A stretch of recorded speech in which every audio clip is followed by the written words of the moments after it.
Good morning and अस्सलाम वालेकुम। नया दिन मुबारक। मैं हूं आपके साथ महक असलम और मैं हूं सैयद फैसल करीम। यूं तो आज आप तक पहुंचाने के लिए है बहुत अहम और बहुत बड़ी डेवलपमेंट्स, लेकिन इब्तिदा में ज़रा बात हो जाए जिन्नात की, और इन जिन्नात ने अब मुल्क की सियासत में भी एंट्री दे दी है। अच्छा, एक चीज़ है, वैसे हमारे मुल्क में वैसे तो हर चीज़ ही बड़ी मज़ेदार अनोखी होती है, लेकिन हमारे मुल्क में जो ये जिन रहते हैं ना, ये भी बड़े मज़े के हैं, हर जगह पहुंच जाते हैं। और ख़ास तौर पे जब सियासी हो जाए तो फिर तो इनका क्या ही कहना।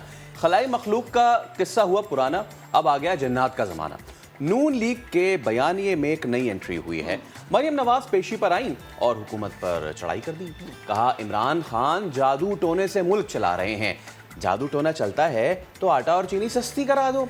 ये जंतर मंतर महंगाई कम करने के लिए क्यों इस्तेमाल नहीं होते। मरियम नवाज ने कहा कि इमरान खान नवाज शरीफ बनने की कोशिश ना करें। जिन्नात का ताना आया, सियासी चुड़ैलों का भी जिक्र आया और शहबाज गिल ने सख्त जवाब भी दे दिया। ऐसा कैसे हो सकता है कि अपोजिशन बोले और शहबाज गिल साहब खामोश रहे। उन्होंने कहा कि जो ये कह रहे हैं ना कि चुड़ैले हैं, वो खुद भी शायद इस चीज़ से महफूज नहीं है। मरियम नवाज बताएं कि कौन से जिन थे जिन्होंने पैसा लंदन पहुंचाया, चुटकी बजाकर फ्लैट बनाया। अच्छा, वैसे बड़े मज़े की आजकल हमारी सियासी कैसे बनाया फ्लैट दिखाएं? चुटकी बजा के, वैसे मेरी चुटकी की आवाज़ नहीं आती, बहुत कम आती है। ये होती है चुटकी, ये वाली चुटकी बजाई होगी। तो शहबाज गिल ने नवाज शरीफ पर भी निशाना लगाया। बोले कोई जानते बूझते नवाज शरीफ नहीं बनना चाहता, और जो इस वक्त उन पर केस चल रहे हैं और जो इस वक्त उनके मामलात हैं, कोई भी नहीं चाहता कि वो अपने, चाहे ये भी हो सकता है कोई अपने होने वाले बच्चे का नाम भी नवाज शरीफ नहीं रखना चाहता। चलें, ये आपने एक अच्छी बात की आगे के लिए। आगे बढ़ते हैं, अहम तकर्री की बात करते हैं। DGISI की तकर्री के लिए वजारत दिफा की जानिब से 3 नामों पर मुश्तमिल समरी वज़ीर आज़म ऑफिस को मौसूल हो गई है। ISI के नए सरबराह के तकर्रुर का बाज़ाब्ता ऐलान भी आज मुतवक्किल है। वज़ीर इत्तलात फवाद चौधरी का ये कहना है कि वज़ीर आज़म और आर्मी चीफ ने मुशावरत मुकम्मल कर ली है, तमाम इदारे एक पेज पर हैं। उधर गवर्नर सिंध इमरान इस्माइल कहते हैं कि सिविल और मिलिट्री क़यादत में कोई इख्तलाफात नहीं है, पहले की तरह आज भी हम सब एक पेज पर हैं। जब अपोजिशन ने मिठाई खरीदी, नुकसान उठाया, मुल्क की समत दुरुस्त है, घबराना किसी ने नहीं है। लेकिन ये जो महंगाई का जिन है ना, इससे मुझे लगता है हर कोई घबराता हुआ हमें नजर आ रहा है, क्योंकि हर कोई ये कहता नजर आ रहा है ये वाला जिन कब काबू में आएगा। और हम इस पे बहुत बात भी कर चुके हैं। अब जरा आगे बढ़ते हैं, और वो जो एक छोटा सा मच्छर है ना, उसने जितनी बड़ी तबाही मचा दी, जितने बड़े पैमाने पर तबाही मचाई है, उसकी हम बात करेंगे। इस तबाही से सबसे ज़्यादा मुतासर है पंजाब का सूबाई दारुल हुकूमत लाहौर, जहाँ पर मजीद 3 अमवात हो गई हैं, 229 नए केसेस रिपोर्ट भी हुए हैं। विफाकी दारुल हुकूमत में 61 मरीज डेंगू से मुतासर हुए हैं। और बात करें रावलपिंडी की, तो यहाँ मजीद 58 अफराद में वायरस की तस्दीक हुई है। खैबर पख्तूनख्वा में एक ही दिन में 198 नए केसेस रिकॉर्ड हुए, और कराची में भी डेंगू के 18 मरीज रिपोर्ट हुए हैं। प्रोग्राम में आगे चल के इस पर ज़रूर बात करेंगे। अच्छी बात यह है कि कोरोना की चौथी लहर अब कमज़ोर पड़ती दिखाई दे रही है। मुल्क में गो के एक दिन में 28 मरीज इंतकाल कर गए हैं, और मजमूई अमवात 28,201 हो गई हैं। 1,016 नए केसेस रिपोर्ट हुए हैं। But the good thing is मस्बत केसेस की शरह 2.11% तक आ चुकी है। ये इसलिए क्योंकि आपने साथ दिया, ये इसलिए क्योंकि आपने बात मानी, इसलिए क्योंकि आपने कौमी फरीज़ा समझते हुए खुद को वैक्सीनेट करवाया। इसी तरह हर वबा से मुत्तहिद होकर निमटना हम सबकी अब अव्वलीन तरजीहात में शामिल हो जाना चाहिए। आगे बढ़ते जरा खेल के मैदान से खबर देंगे। नेशनल T20 में दिफाई चैंपियन खैबर पख्तूनख्वा टाइटल का दिफा करने में हो गया है कामयाब। फाइनल में सेंट्रल पंजाब को 7 विकेटों से शिकस्त का सामना रहा। कप्तान इफ्तिखार अहमद ने 19 गेंदों पर 45 रन की नाकाबिले शिकस्त। लेकिन इसको कहते हैं ना, too little too late I guess. और जितना अग्रेशन था वो मेरे ख्याल से सेलेक्टर्स को दिखा रहे थे, देखो मैं कितना अच्छा खेलता हूँ, देखो मैं कितना अच्छा खेलता हूँ। लेकिन प्रॉब्लम यही है कि congratulations Khyber Pakhtunkhwa on winning the national T20। But क्या हो जाता है जब इंटरनेशनल फॉर्मेट पे जाते हैं, न्यूजीलैंड को फेस करते हैं, दीगर टीम्स को फेस करते हैं, और फॉरेन कंट्रीज़ में जाके आपकी परफॉर्मेंस जो है वो बिल्कुल, तो जिसको कहते हैं डाउन हो जाती है, बैठ जाती है बिल्कुल ही। वहीं से आपका अंदाज़ा लगा लें। बट स्टिल खैबर पख्तूनख्वा ने नेशनल T20 अपने नाम किया।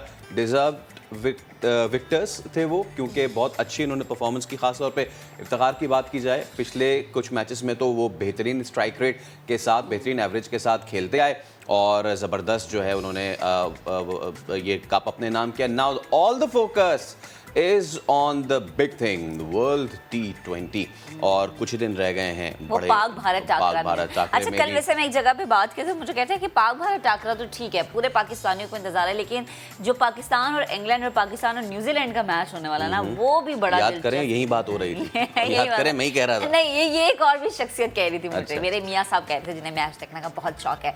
अब जरा आगे बढ़ते हैं, अब बात करते हैं बेयकीनी की सूरत हाल की। हाल ही में IMF ने पाकिस्तान में बेरोजगारी कम होने लेकिन महंगाई बढ़ने का खदशा जाहिर किया है। वर्ल्ड इकनॉमिक आउटलुक रिपोर्ट जो है 2021 में मौजूदा माली साल पाकिस्तान की मुआशी शरह नमू 4% रहने की पेशगोई की गई है। इस रिपोर्ट में IMF के मुताबिक बेरोजगारी कम होकर 4.8% पर आने का इम्कान है, लेकिन मौजूदा साल महंगाई जो है 9.2% तक जा सकती है। जबकि दूसरी जानिब गुज़श्ता 2 रोज से मुसलसल पाकिस्तान स्टॉक एक्सचेंज मंदी का शिकार है। गुज़श्ता रोज भी स्टॉक मार्केट में उतार चढ़ाव देखने में आया। अब ये अनसर्टेनिटी की जो सिचुएशन है, इसका अंदाज़ा गवर्नर सिंध के बयान से भी लगाया जा सकता है।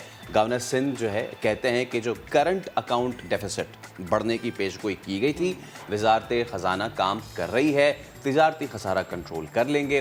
दूसरी जानिब वज़ीर ख़जाना शौकत तरीन मार्च 2021 से तातुल का शिकार $6 अरब कर्ज प्रोग्राम बहाल कराने के लिए कोशा हैं। इस सब पे हम बात करेंगे। हमें ज्वाइन किया है executive director SDPI member PM advisory council Abid Qayyum Sulehri साहब ने। आबिद साहब, गुड मॉर्निंग, अस्सलाम वालेकुम, बहुत शुक्रिया फॉर योर प्रेशियस टाइम।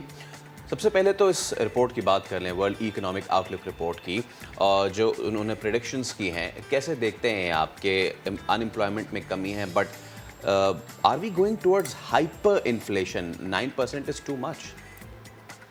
नहीं, देखिए, इस वक्त कोविड के दौरान दुनिया को 2 तरह के चैलेंजेस का सामना है। एक तो महंगाई और दूसरा स्टैगफ्लेशन, जिसमें कि इक्तिसादी सरगर्मियाँ भी मुतासर हों और महंगाई भी बढ़े। पाकिस्तान खुशकिस्मती से उन ममालिक में इसका शुमार हो रहा है जो कि स्टैगफ्लेट नहीं होंगे। यहाँ पे इक्तिसादी सरगर्मियाँ, मुआशी सरगर्मियाँ चल रही होंगी, लेकिन महंगाई जो है वो भी बढ़ रही होगी। और महंगाई बढ़ने का इसमें जो की फैक्टर होगा वो एनर्जी प्राइसेस है, कम से कम अगले 3 महीने तक, क्योंकि पूरी दुनिया में आपने देखा कि सर्दियों में इस वक्त गैस की शॉर्टेज है। इंडिया को देखिए जो कि 40% कोयले से अपनी बिजली पैदा करता है, उसके 1/3 प्लांट्स जो हैं उनको कोयले की शॉर्टेज है। चाइना जैसे जो सुपर पावर है, वहाँ पे एनर्जी जो है को ना होने की वजह से, गैस ना होने की वजह से उसके एनर्जी प्लांट्स बंद हो रहे हैं। तो ये पूरी दुनिया में वेव आएगा जो कि सर्दियाँ जो हैं एनर्जी की कीमतों के लिहाज से काफ़ी मुश्किल होंगी। उसके और ये दोनों फैक्टर मिलके पाकिस्तान के अगर हम बात करते हैं तो स्मार्ट लॉकडाउन पॉलिसी, कोविड से माशाल्लाह बेहतर रिकवरी, कंटेन करना, तो ये मिलके पाकिस्तान की जो अनएम्प्लॉयमेंट है उसको पॉजिटिवली इफेक्ट करेंगे कि लोगों को कुछ रोजगार मिल रहा होगा। लेकिन जो बाकी दुनिया के साथ हो रहा होगा, जो non oil producing, non gas producing countries हैं कि वहाँ पे महंगाई बहुत बढ़ेगी, तो पाकिस्तान में भी इसी तरह की प्रेडिक्शन जो है वो की जा रही है। ठीक है आबिद साहब, आपने कोविड की बात की ना, जब कोविड की first, second and third wave थी, हमने देखा कि हमारी हुकूमती पॉलिसीज़ जो हैं उसकी बड़ी तारीफ़ की गई, बेहतरीन मुआशी पॉलिसियाँ हम सब के सामने आई, लेकिन इसके बावजूद सवाल ये उठता है कि ना तो महंगाई कंट्रोल होती है, ना करंट अकाउंट खसारा।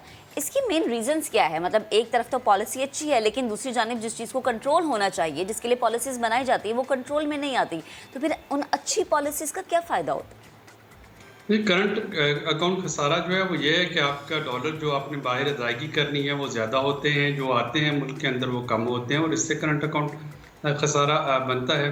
इसकी एक बुनियादी वजह जो है वो तो जैसा कि मैंने कहा कि एनर्जी और बाकी कमोडिटी प्राइस जो कि पूरी दुनिया में इस वक्त हिस्टोरिक लेवल पे है, एक तो वो है, और दूसरी इसकी वजह यह है कि जब भी पाकिस्तान जो है वो 4.5-5% की जो शरह नमू है उसको छूने लगता है, तो यहाँ पे डिमांड में इजाफा हो जाता है। क्योंकि हमारा मैन्युफैक्चरिंग बेस जो है वो लो है, तो हमें ज़्यादा चीज़ें इंपोर्ट करना पड़ती हैं, खा वो गाड़ियाँ हैं, खा वो महंगे मोबाइल फ़ोन हैं, खा वो आपके इस्तेमाल की बाकी चीज़ें, या इवन रॉ मटेरियल है जो कि बाद में एक्सपोर्ट होना है। तो जो इंपोर्ट बढ़ेगी आपका डॉलर्स का आउटफ्लो बढ़ेगा। लेकिन इस दफ़ा जो एक हमें और चीज़ जिसने हिट किया वो अफ़गानिस्तान की सिचुएशन थी, और आपने देखा कि पिछले दिनों को 58 के करीब जो बड़े फॉरेन करेंसी डीलर्स थे, FIA ने उनके गिर्द घेरा तंग किया, कुछ लोगों को अरेस्ट भी किया गया। इस वजह से कि पाकिस्तान से डॉलर होल्डिंग होके ये अफगानिस्तान जा रहा था। और हमें ये चीज़ याद रखनी है कि इस वक्त अफगानिस्तान एक डिफेक्टो इकनॉमिक सेंक्शंस में है और पाकिस्तान पे डायरेक्टली डिपेंडेंट है, खा वो गंदम हो, खा वो खाद है या ह्यूमैनिटेरियन एड है या डॉलर्स हैं। तो ये चीज़ जो है ये भी पाकिस्तान को इस वक्त हिट कर रही है। पाकिस्तान के जो है फॉरेन करेंसी जो ज़खायर उनको भी और बाकी इश्यूज पे भी। इसी तरह से जब हम स्टॉक मार्केट की बात करते हैं तो जाहिर है कि जब इस तरह की रीजन में एक अनसर्टेनिटी प्रिवेल कर रही हो और जब आपको जो है आपके खिलाफ अमेरिकन कांग्रेस में रेजोल्यूशन जो है वो वहाँ के पार्लियामेंटेरियन पेश कर रहे हो, वहाँ के अखबार जो है वो पाकिस्तान के खिलाफ एडिटोरियल्स लिख रहे हो, तो ऐसे में कोई भी फॉरेन इन्वेस्टर जो है वो पाकिस्तान में नहीं आएगा, क्योंकि जो परसेप्शन बाहर बनेगा वो यही होगा कि शायद खुदा न खास्ता हम भी अफगानिस्तान की तरह का कोई मुल्क है यहाँ पे कि बहुत ज़्यादा अनसर्टेनिटी और पता नहीं क्या हो रहा है। तो और यही जो परसेप्शन है उसकी वजह से स्टॉक मार्केट जो है वो रिएक्ट करती है जैसा कि वो इस वक्त कर रही है। बिल्कुल। अच्छा सर, एक और चीज़ की मैं बात करना आपसे चाहूँगा and that is the fuel prices. अभी ये ख़बरें भी गर्दिश कर रही हैं कि हो सकता है कि ये मज़ीद बढ़ें। बार बार हम देखते हैं कि जब भी पेट्रोल प्राइसेस बढ़ते हैं तो यकीनन हुकूमत उसको ऐसे काउंटर करती है कि स्टिल इस खित्ते में हमारे पास सबसे कम कीमत का पेट्रोल है।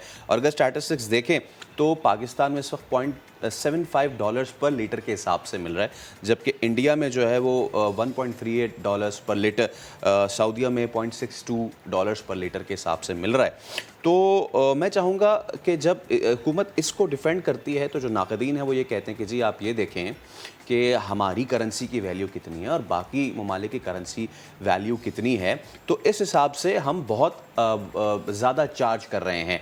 मुझे ज़रा ये साइंस बताइएगा कि ये हुकूमत का ये कहना, इसको इस तरीके से डिफेंड करना जब भी पेट्रोल प्राइसेस बढ़ते हैं, और नाक़दीन का ये क्रिटिसाइज़ करना कि भाई आप इंडिया की करेंसी से अपनी करेंसी को जो है वो कंपेयर नहीं कर सकते, हम still we are on large side. देखिए, हम श्रीलंका की करेंसी के साथ तो अपने आप को कंपेयर कर सकते हैं या इवन करेंसी। ये पूरे रीजन में नो डाउट के पाकिस्तान जो है वो इस वक्त ऑयल प्राइसेस हमारी सबसे कम है। हुकूमत जो है एक तो वो है जो इम्पोर्ट प्राइस है और रिफाइनरी प्राइस है, एक तो वो कंपोनेंट है, दूसरा टैक्सेस का है।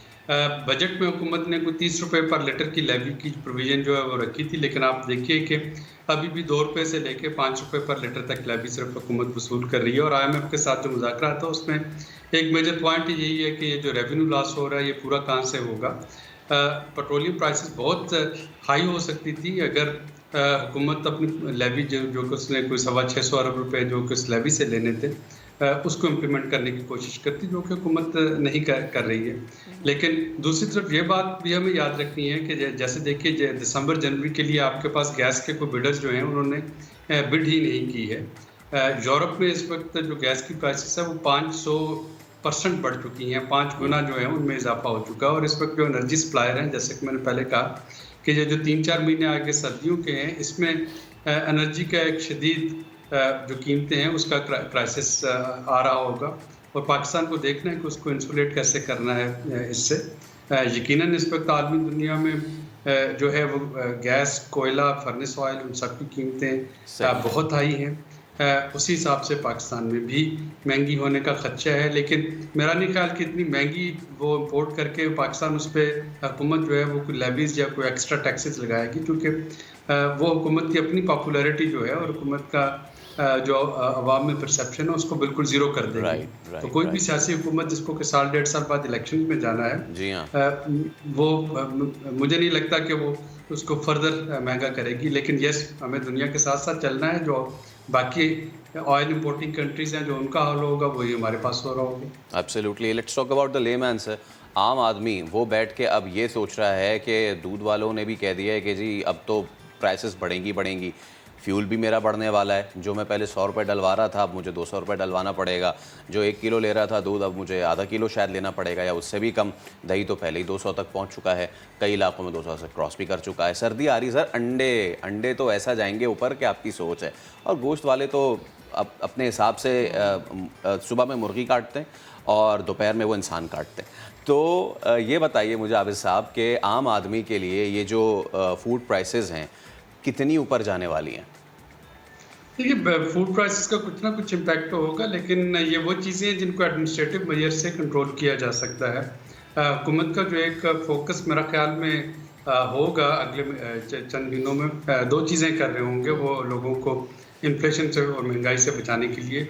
एक तो टारगेटेड सब्सिडीज़ और सोशल प्रोटेक्शन। इस वक्त एहसास प्रोग्राम के तहत पूरे पाकिस्तान में घर घर जाके डाटा जो है वो लोगों का इकट्ठा कर लिया गया है। तो वो जो आपका 40% के करीब लोअर मिडिल इनकम अर्नर्स हैं, उनका जो डाटा की बुनियाद पे एक तो उनको कोई डायरेक्ट पेमेंट या कोई टारगेटेड सब्सिडीज जो है वो दी जा रही होंगी, ताकि लोगों की कुव्वत खरीद जो है उसमें इजाफा हो सके। जो चीज़ें हम लोकली प्रोड्यूस करते हैं, टमाटर, प्याज, आलू, अंडे, मुर्गियाँ, ये तो इम्पोर्ट नहीं होकर आ रही, तो इस पे एडमिनिस्ट्रेटिव मेजर्स हैं कि इनका जो मंडी का रेट है, जो थोक का रेट है और जो इनका परचून का रेट है, उसके डिफरेंस को कैसे ब्रिज किया जाए। और मुझे याद है कि समा टीवी ने रमज़ान के महीने में बहुत अच्छी अपनी ट्रांसमिशन में दिखाया था कि जो होल सेलर्स हैं और जो आड़ती हैं वो किस तरीके से एक्सप्लॉइट करते हैं। टमाटर बदीन से किस रेट पे उठाया जाता है और फिर वो कराची, इस्लामाबाद में किस रेट पे बिकता है। तो वो जो एडमिनिस्ट्रेटिव मेजर वाला कंपोनेंट है वो स्ट्रॉन्ग करने की ज़रूरत होगी, लोगों को रोज़मर्रा ये इस तकलीफ से बचाने के लिए कि ये खाने पीने की चीज़ें उनकी इस्तेताअत से बहुत बाहर ना हो जाएं। इसी तरह से आटे को अगर आप देखें तो आटा अगेन एक ऐसी चीज़ है जो कि डाउट होता है कि शायद वो महंगा हो जाएगा। उसमें इस वक्त पंजाब ने अपना सब्सिडाइज्ड गंदम जो है वो फ्लोर मिल को देना शुरू कर दी है, ये पिछले महीने से। सिंध अभी शुरू करेगा। तो अगर पंजाब और सिंध जब मिलकर शुरू कर देते हैं, दोनों एक ही कोई इंटर प्रोविंशियल कोऑर्डिनेशन के जरिए कुछ एक ही डेट पे कर सकते हैं, तो शायद आटे की कीमतें आज काफ़ी बेहतर होती हैं। लेकिन चूंकि सिंध में कुव्वत जो थी, कीमतें खरीद भी गंदम की ज़्यादा थी, किसान को 2000 रुपये मन में खरीदी गई, पंजाब ने 1800 रुपये मन में खरीदी थी। इसी तरह से रिलीज प्राइस पे भी सिंध ने इशू नहीं की। तो ये भी थोड़ी सी एक अनोमली जो है वो बन रही है। लेकिन आई होप कि ये जो आपकी पेरिशेबल कमोडिटीज़ और ये जो आटा, चीनी वगैरह है, इसके रेट आपको कुछ कम होते हुए नजर आएंगे मौजूदा सतह से। ठीक है, अब सब बेहद शुक्रिया गुफ्तगू करने के लिए। आप गुफ्तगू का अहम मामले पर आगे बढ़ते हैं। एक और अहम मामला है जिससे नौजवानों की ज़िंदगियों को, उनके मुस्तकबिल को बुरी तरह से तबाह किया है और तबाह कर भी रहा है। आइस का नशा नौजवानों को अपनी लपेट में ले रहा है। ख़वातीन भी इस लत का शिकार हो रही हैं। ऐसे ही स्वात की खातून भी इस लानत का शिकार हैं। और 1 साल तक आइस का नशा करने वाली 22 साला अस्मा ने ज़िंदगी बदलने के लिए बहालिया मरकज़ से रुजू किया, जहां पर नशे से छुटकारा पाने वाली खातून नई ज़िंदगी की शमा जलाने में कामयाब हो गई। इस खातून से समा के नुमाइंदे शहाबुद्दीन ने गुफ्तगू की है, देखिए आप।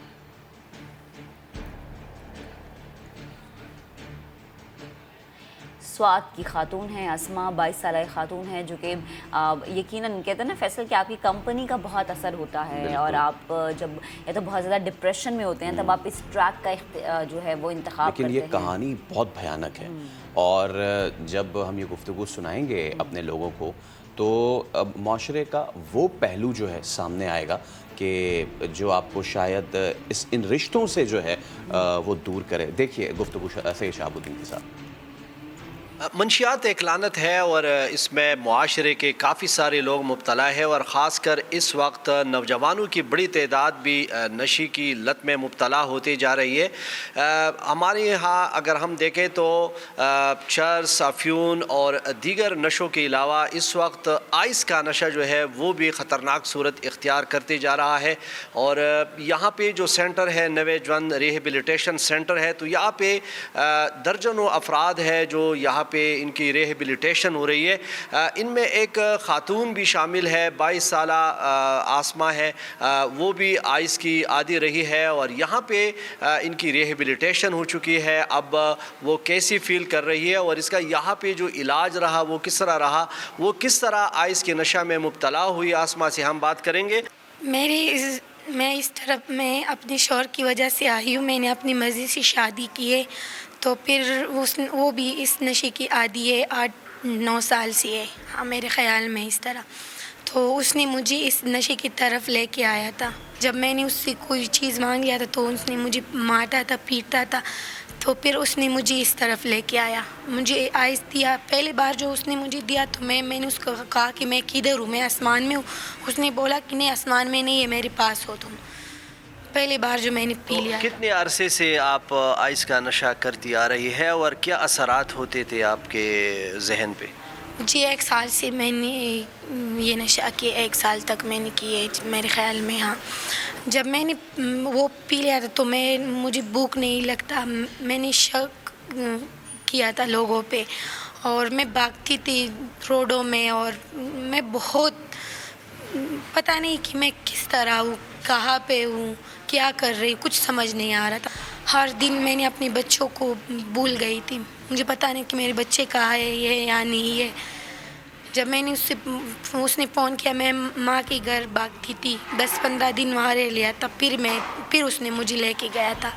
जब मैंने उसको बोला कि मैं बोलूँगी लोगों की तुमने मुझे दिया, तो उसने बोला कि जो भी करती हो तो करो, मेरी कुछ नहीं कर सकती। मेरा इलाज यहाँ बहुत अच्छी तरीके से हुआ है, उन लोगों ने मेरे बहुत ख्याल रखे है, वो पूरा स्टाफ ने भी और सर ने भी। मैंने विजन रैप सेंटर वाले की बहुत शुक्रिया अदा, खासकर अपनी अम्मी की, जब उसने मुझे ये नई ज़िंदगी दी है, मैं उस पर बहुत खुश हूँ। हमारे साथ इस रिहेबिलिटेशन सेंटर में मौजूद साइकोलॉजिस्ट हिना ज़ुबैर हमारे साथ मौजूद है, उनसे बात करते हैं। आसमा जब पहली दफ़ा आई थी तो इसकी कैफियत इंतहाई ख़राब थी, बहुत ज़्यादा हाइपर थी, गुस्से में थी और अपने आप को कंट्रोल नहीं कर रही थी।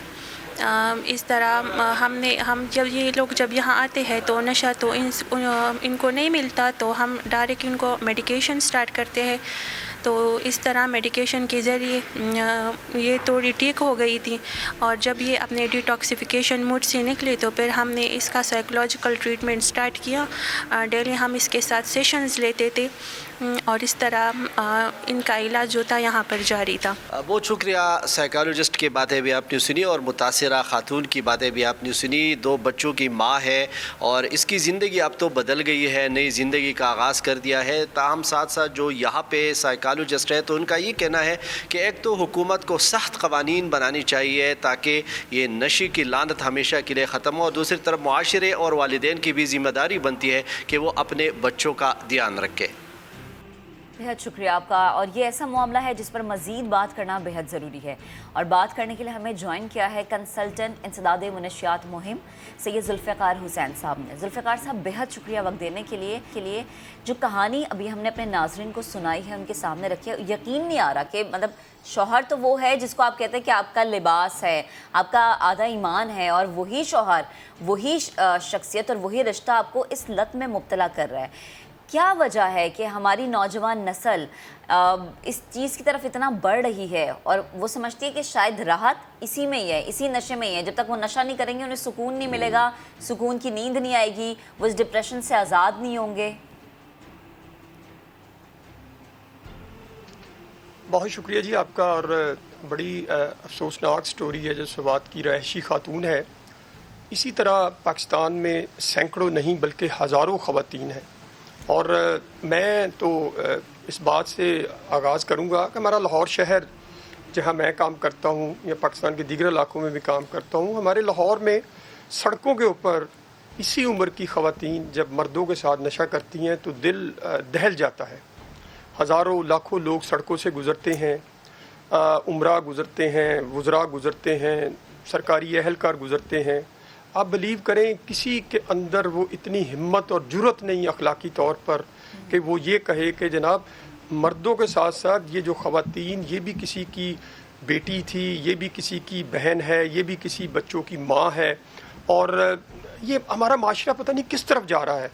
और बड़ी हैरानगी की बात है कि आज आपने अच्छा किया कि आइस पे किया प्रोग्राम, और आइस की एक स्टोरी मैं तकरीबन 4 साल पहले आपके प्रोग्रामों में भी, मॉर्निंग शो में भी बता चुका था कि 2023 या 24 हमारे लिए एक बहुत बड़ा थ्रेट होगा आइस का। और आज देख लें आप, आज से 4 साल पहले आइस की जो प्राइस थी वो 4 से 5 हज़ार रुपया थी। आज आइस की कीमत 1000 रुपया, 1500 रुपया है एक डोज़ की। और आप किसी भी ट्रीटमेंट सेंटर में चले जाएं, आपको वहाँ 40% नौजवान या ड्रग एडिक्ट जो हैं वो आइस का नशा करते नज़र आएंगे। इवन सड़कों के ऊपर भी आइस का नशा करते नजर आएंगे। उसकी बुनियादी वजह यह है कि हेरोइन के बाद जो सबसे बड़ा ख़तरनाक नशा है वो आइस का है। और अभी ये जो सवाद की बीबी है, अभी इसको 2 माह हुए हैं ट्रीटमेंट लिए, अभी ये रिहेबिलिटेशन और काउंसलिंग के फेज़ में जाएगी। तो मेरी रिक्वेस्ट है इस ट्रीटमेंट सेंटर से कि आप इसका कम से कम 2 साल का फॉलो अप प्रोग्राम करें। आप ये बिलीव ना करें कि ये 2 महीने में बिल्कुल ये ठीक हो गई। ये बाहर जब जाएगी इसका माहौल वही होगा, इसके घर के हालात वही होंगे। इसको हमने काउंसलिंग देनी है कम से कम 2 साल। जो इंटरनेशनल ट्रीटमेंट के स्टैंडर्ड हैं वो ये हैं कि कम से कम 1 साल का ट्रीटमेंट का पीरियड है और 2 साल आप इसकी काउंसलिंग, इसके माइंडसेट को चेंज करना है आपने। तब जाके ये इस पेशेंट का नहीं बल्कि जितने भी दूसरे पेशेंट हैं जो आइस के साथ वाबस्ता हैं या हेरोइन के साथ वाबस्ता हैं, उनका यही तरीकाकार है। और बदकिस्मती से ये आइस का जो सिलसिला है ये बड़ी तेज़ी के साथ बढ़ रहा है। और मुझे तो डर है कि आज जो बच्चा 2021 में 10 साल का है वो 2025 में 14-15 साल का होगा, 2030 में वो 20 साल का होगा। उसने आने वाले मुस्तकबिल में हर चीज़ को ड्रेस करना है, हर चीज़ को ड्रेस करना है। और देखें, लाहौर, कराची, कोयटा, पेशावर, इस्लामाबाद, रावलपिंडी, हैदराबाद, मुल्तान, फैसलाबाद, ये बड़े शहर हैं, सरगोदा, ये बड़े शहर हैं जहाँ लोग हज़ारों नहीं लाखों की तादाद में आप कैलकुलेट करके देख लें सड़कों, बागों, पार्कों में बैठ के नशा कर रहे हैं। बिल्कुल। और उनमें अक्सरियत लोगों की वो है जो अब आइस की तरफ कन्वर्ट हो रही है। अफगानिस्तान में आइस बेसिकली एक केमिकल से तैयार होती है, हीरोइन जिसको या ओपीएम जिसको मदर ऑफ एडिक्शन कहते हैं, जिससे मॉर्फिन और हीरोइन की जो हम लेते हैं। लेकिन अफगानिस्तान में एक ऐसा पौधा आया है कि जिसके ज़रिए वो आइस तैयार कर रहे हैं। अब अफगानिस्तान में जो हमारी आर्मी को ये क्रेडिट जाता है, उन्होंने 2400 किलोमीटर एरिया, बॉर्डर एरिया पे फेंस लगाई, उसको कंट्रोल किया। और अगर आज वो कंट्रोल ना होता, जो अफगानिस्तान के हालात हुए हैं, तो यहाँ बहुत से अफगानियों की आमद होनी थी पाकिस्तान में और उसके साथ ड्रग्स की बहुत बड़ी खेप आनी थी। और अभी भी अफगानिस्तान के अलावा अब ये जो आइस है, जब मैंने कहा है ना प्राइस इसकी कम हो गई है, तो इसकी तैयारी पाकिस्तान के मुख्तलिफ शहरों में शुरू हो गई है।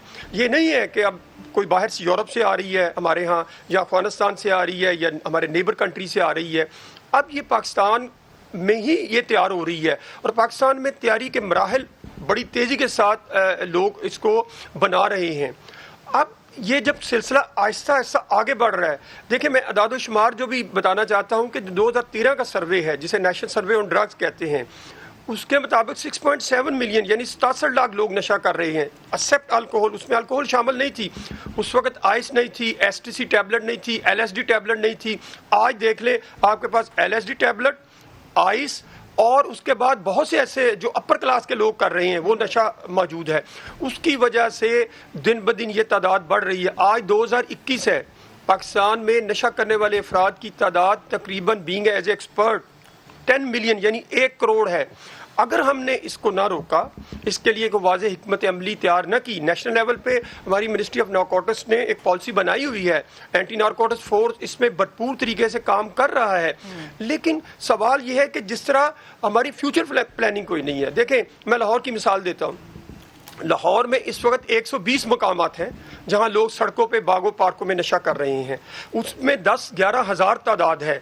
महाना 45 से 50 अमवात होती हैं अननोन डेड बॉडी की, रोड, बाग और पार्कों से रिकवर होते हैं। उनको दफनाया जाता है बेनाम, यानी दफनाने के वक्त उसके एफआई की कॉपी और एक तस्वीर रखी जाती है। ये तो वो है जो डाटा हमारे पास है। घरों में मरने वालों का डाटा नहीं है, हॉस्पिटल में मरने वालों का डाटा नहीं है। उसके बाद घरों के अंदर ये तादाद बहुत ज़्यादा है। कराची की मिसाल आपके सामने है, बड़े बड़े गोड्स हैं, छोटे बड़े शहर हैं, पुलों के नीचे हज़ारों लाखों की तादाद में लोग हैं। इसी तरह आप पेशावर शहर में देख लें, जो मेट्रो का जो मेट्रो का जो ट्रैक है उसके नीचे मुख्तलिफ शहर के एरिया में, आप कोयटा चले जाएँ, कोयटा शहर में आप डिप्टी कमिश्नर ऑफिस के नज़दीक देखें, उसके बाद शहर के मुख्तलिफ इलाकों में हज़ारों की तादाद में लोग हैं। सवाल सिर्फ ये है, क्या हमने इन नौजवानों को रोकने के लिए क्या पॉलिसी मरतब की है? पॉलिसी ज़रूर है, कानून ज़रूर है, इम्प्लीमेंटेशन की जो ज़रूरत है। हमें जो जॉइंट जो इंटेलिजेंस नेटवर्क है उसको स्ट्रॉन्ग करना है। अब हमारी चीज़ें बाहर से नहीं आ रही, हमारी चीज़ें हमारे अंदर मुल्क में तैयार हो रही हैं, क्योंकि इसमें प्रॉफिट है, मार्जिन बहुत ज़्यादा है। तो मेरी आपके प्रोग्राम की वसासत से मैं कई दिनों से ये बात कह रहा हूँ, वज़ीर आज़म पाकिस्तान इमरान खान साहब से ये रिक्वेस्ट है बड़े अदब के साथ, खान साहब आप खुद इस कैंपेन को ड्राइव करें, इसके लिए 2 अरब रुपया रखें और ये ना कहें कि मेरे पास पैसा नहीं है। आप जहां से मर्जी पैसा इकट्ठा करें, मिनिस्ट्री फाइनेंस से कहें, आप पाकिस्तान के हर छोटे बड़े शहर में हॉस्पिटल बनाएं, आप 10 MNA को फंड ना दें, आप 10 सड़कें ना बनाएं, 10 मोहल्ले की गलियां ना बनाएं। आप खुदा के लिए इस जो ये चीज़ है, ये जो नासूर है, इसके खिलाफ एक यकजा होकर आप कैंपेन का आगाज़ करें। आपकी हुकूमत में ये ज़रूर हो, आप जब जाएं अपना वक्त पूरा करने के बाद कह सके कि मैंने भी ड्रग्स के खिलाफ काम किया था। ये कोई आप कौम पे एहसान नहीं कर रहे, आपके पास इक़्तिदार है। मैं तो ये रिक्वेस्ट अदब के साथ कर रहा हूँ, जो मैं अपनी आंखों से देखता हूँ एज ए एक्सपर्ट, सड़कों पे, बागों में, पार्कों में, ये तो बाहर की बात करते हैं। अभी तो हमने उन इलाकों की बात नहीं की। जुल्फ़िकार साहब, जो आप बात कर रहे हैं ना, बहुत शुक्रिया आपका फर्स्ट ऑफ ऑल तो कि आप सिर्फ ये कि चीज़ों को हाईलाइट किया, बल्कि हुकूमत से दरख्वास्त भी कर गए कि ये जो हमारा मुस्तकबिल है इसको अगर महफूज बनाएंगे तो फिर दीगर चीज़ें भी आसानी हम कर पाएंगे। ये हमारा मुस्तकबिल है और ये रोशन होना बेहद ज़रूरी है। आगे बढ़ते एक अहम खबर आपको दें, MP हॉस्टल की तामीरात में करप्शन के इल्ज़ाम से मुतालिक केस की समाअत स्पीकर सिंध असम्बली आगा सिराज दुरानी और उनके वकील शहाब सरकी अदालत में पेश नहीं हुए। अदालती अमला आगा सिराज दुरानी को पेश होने के लिए आवाज़ें लगाता रहा। मजीद बात करेंगे अपने नुमाइंदे इरफानुल हक ने हमें ज्वाइन किया। इरफान, क्या वजह बताई गई है, अभी तक पेश नहीं हुआ है, क्या डिटेल्स है, समाअत का आगाज़ हो गया? देखिए, समाअत तो हो गई थी और समाअत के आगाज़ पर ही प्रोसिक्यूटर नैब ने बताया अदालत को कि तफ्तीशी अफसर भी मौजूद हैं। तफ्तीशी अफसर को अदालत ने तलब किया था। आगा सिराज दुरानी ने इस केस में अबूरी जमानत हासिल कर रखी है तो उनको पेश होना चाहिए, जिस पर अदालत के हुक्म पर अमले ने आवाज़ भी लगाई अदालत के बाहर। ताहम आगा सिराज दुरानी और उनके वकील मौजूद नहीं थे, जिस पर अदालत ने समाअत कुछ देर के लिए मुलतवी की है। गुज़िश्ता रोज़ आगा सिराज दुरानी की आमदन से ज़ायद असासे नैब रेफरेंस में जमानत मनसूख की गई थी, जिसके बाद वो ताहाल किसी अदालत में पेश नहीं हुआ। ठीक है, बेहद शुक्रिया इरफान, आप हमें अपडेट कर रहे थे। तो दीगर बहुत से अहम मामलात हैं आपके साथ शेयर करने के लिए, लेकिन अभी ब्रेक का वक्त आ गया। हमारे साथ रहिएगा।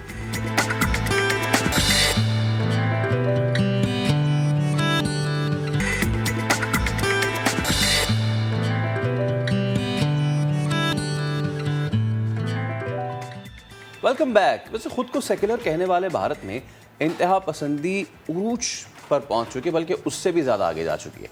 दुनिया भर में मोदी सरकार अपनी इंतहा पसंदी की वजह से तनकीद की ज़द में भी आ चुकी है।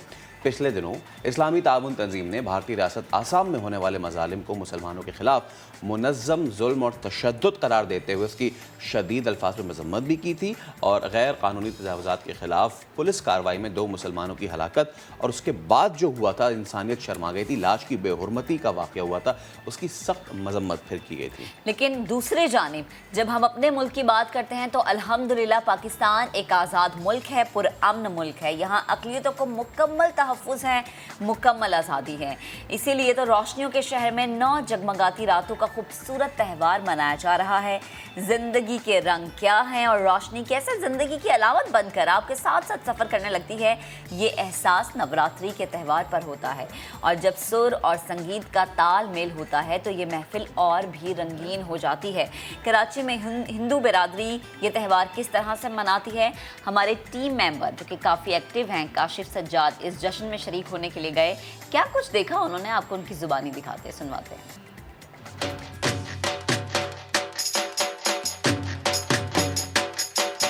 डांडिया, गरबा और मुस्कुराहट मेरे अक़ब में ये जश्न नेकी की बदी पर जीत का जश्न है। आज पाकिस्तान समेत दुनिया भर में हिंदू बरादरी नवरात्रि का जश्न मना रही है। हम भी हिंदू बरादरी के जश्न में शिरकत के लिए आए हैं, तो आप मेरे साथ चलिए और इस जश्न का हिस्सा बनिए।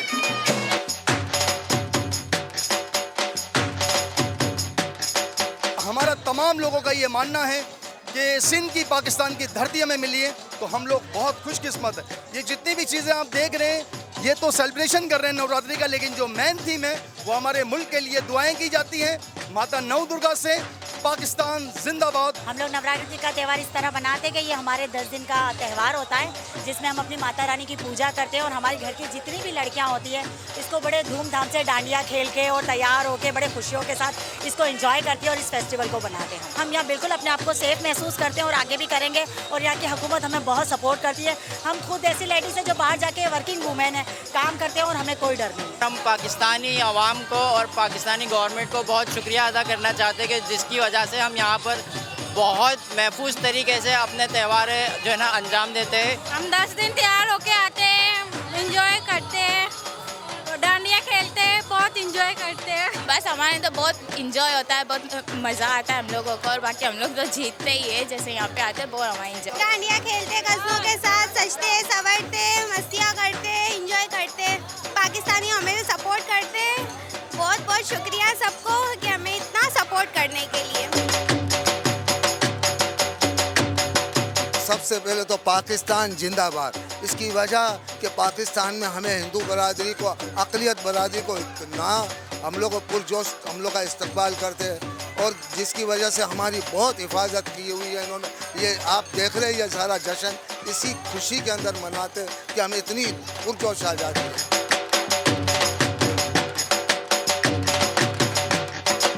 नवरात्रि का आगाज़ दिए जलाकर किया जाता है, पूजा होती है, रोज़े रखे जाते हैं, डांडिया खेली जाती है।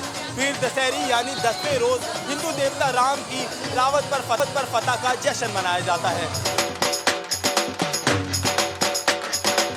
बहुत 9 दिन के लिए हम डांडिया प्रोग्राम करते हैं, बहुत अच्छा लगता है हमें, बहुत खुशियाँ मनाते हैं, इस वजह से नवरात्रि बनाते हैं हम। मैंने देखा यहाँ ख़वातीन डांडिया खेल रही हैं और मर्द बेचारे बच्चे संभाल रहे हैं। क्या वाकई ये त्यौहार सिर्फ ख़वातीन के लिए ही होता है? नहीं, सबके लिए होता है, जो बनाए उनके लिए होता है। बहुत अहमियत रखता है हमारे लिए नवरात्रि। इसकी वजह से हम लोग खुशहाल बनाते हैं, साड़ी वगैरह पहनते हैं, तैयार होते हैं, इसकी वजह से। क्या नाम है आपका? जयसिंता। कैसे मना रही हो नवरात्रि? हम लोग नवरात्रि में डांडिया खेलते हैं, गरबा खेलते हैं और पूजा भी होती है, पर बहुत मज़ा आता है। डांडिया अच्छा खेलती हो या गरबा अच्छा? डांडिया। किसको, छोटी बहन को हराती हो डांडियों में? हाँ। एक ही तरह की डांडियाँ होती हैं या बहुत अलग अलग स्टाइल भी होते हैं डांडियों के? बहुत सारे अलग अलग स्टाइल होते हैं डांडियों के। गुड, ये तो बहुत अच्छा है। मैं तुम्हारी बहन से भी पूछती हूँ कि वाकई तुम हराती हो या नहीं। तुम्हारी बहन कह रही है कि वो तुम्हें हरा देती है डांडियों में, ऐसा है? क्यों, तुम्हें अच्छी डांडियाँ नहीं आती? आते हैं। फिर हार कैसे जाती हो? वो बहुत तेज खेलती है। नवरात्रि का जश्न कैसे मनाते हैं? जय माता दी। नवरात्रि का जश्न हम लोग इस तरीके से मनाते हैं कि ये 9 माता का त्यौहार होता है, ठीक है। इसमें 9 माता को जो है हम रिक्वेस्ट करते हैं कि जितने भी लोग हैं उन सब पे अपनी कृपा रखें। डांडियों का जिक्र हुआ, गरबा, डांडिया, ये वाकई ख़वातीन का बगैर अधूरी हैं। आप किस तरीके से डांडिया खेलती है, क्या यूनिक स्टाइल अपनाती है? हमें बहुत इंजॉयमेंट मिलती है और हमारे सारे फ्रेंड्स मिलके हम लोग ये डांडिया का उत्सव करते हैं। और दूसरी बात ये है कि हम यहाँ आते हैं, यहाँ पे रौनक बढ़ा है, और सबसे पहली बात ये है कि हमारा पाकिस्तान सबसे बेस्ट है और शायद मुल्कों से मेरा पाकिस्तान नंबर 1 है। और हम यहाँ पे आज़ादी से हर तरह से इंजॉयमेंट करके डांडिया खेलते हैं। हिंदू रवायात के मुताबिक ये त्यौहार नेकी की बदी पर जीत की याद दिलाता है, इसीलिए कराची में मजहबी हम आहंगी के जरिए नेकी की जीत का पैगाम फैलाया जा रहा है। तो मैं सोच रहा था कि काशिफ भी आखिर में आपको थोड़ा सा डांडिया खेलते हुए दिखाई देंगे। वो आएंगे जब बाद में हम उनसे पूछेंगे कि इन्होंने कैमरा ऑफ होने के बाद कितनी डांडिया खेली थी। हो सकता है इन्हें डांडिया खेलनी ना आती हो, ये भी तो हो सकता है ना। ये भी हो सकता है, फिर उन्होंने किसी से वहाँ सीखा भी हो, ये भी हो सकता है। और हो सकता है चांस भी ना मिला, उन्होंने कहा कि बस आपने काम के लिए आप घर जाएं। आगे बढ़ते हैं, खेल के मैदान से आपको खबर देते हैं। खैबर पख्तूनख्वा ने नेशनल T20 कप जीत लिया है। फाइनल में सेंट्रल पंजाब को 7 विकेटों से शिकस्त हो गई है। यानी कि इफ्तिखार का एग्रेशन जो था वो कल देखने वाला था, लेकिन I am again on to it. 19 गेंदों पे 45 रन आपने बना लिए, दैट्स वेरी गुड, बहुत अच्छी बात है। आपने कप भी जीत लिया। और बेसिकली खैबर पख्तूनख्वा जो है वो सियालकोट स्टैलियंस साबित होती जा रही है। एक वक्त में आपको याद होगा कि सियालकोट स्टैलियंस जो स्टार परफॉर्मर थी, उसमें कौन नहीं था नेशनल टीम का, right from Imran Nazir to Shoaib Malik to each and everybody, Rana Naveed, सारे उस टीम में थे। और अब वो खैबर पख्तूनख्वा में देखती हुई नज़र आ रही है, इमरान नज़ीर भी थे उसमें, और अब खैबर पख्तूनख्वा वैसी नज़र आ रही है। इसमें रिजवान है, इसमें जो है वो इफ्तिखार अहमद हैं, ये पूरी टीम है। लेकिन अगेन बात ये है कि too little too late for Iftikhar, कि उन्हें बहुत चांसेस मिलते रहे इंटरनेशनल लेवल पे, लेकिन वो इंटरनेशनल लेवल पे इतना परफॉर्म नहीं कर पाए। But still good for him and good for his team Khyber Pakhtunkhwa के नाशनल T20 आप जीत चुके हैं। अब ज़रा बात कर लेते हैं बाबर आजम की। भारत के खिलाफ मैच जीतकर T20 वर्ल्ड कप के फातिहाना आगाज़ के लिए बाबर पुरअज़म हैं। और ये जो है ना बड़ी मज़े की बात है, क्योंकि बाबर हमेशा से हमारे फेवरेट रहे हैं। आपके फेवरेट हैं? ऑब्वियसली जो इंडिया से जीत जाएगा वही मेरा फेवरेट होगा। तो कप्तान बाबर आजम तैयारियों से कितने मुतमईन है और उनका ये स्टेटमेंट जो है वो कितना अहम है। Obviously everyone wants to win. जो पहला मैच होता है किसी भी इवेंट का, वो अगर वो पहला ही मैच भारत के खिलाफ हो रहा है तो वो भी जीतना ज़रूर चाहेंगे। इस सब पे बात करेंगे हम। Senior sports journalist Mirza Iqbal Baig साहब हमारे साथ मौजूद हैं। मिर्ज़ा भाई गुड मॉर्निंग, अस्सलाम वालेकुम। कैसे हैं आप? ठीक ठाक है सर। बताइए, बाबर का बड़ा अच्छा ये बयान सामने आया, उन्होंने एक्सप्लेन किया है कि भारत से जीतना क्यों ज़रूरी है। वालेकुम अस्सलाम फैसल, आपको और महक दोनों को सुबह बखैर।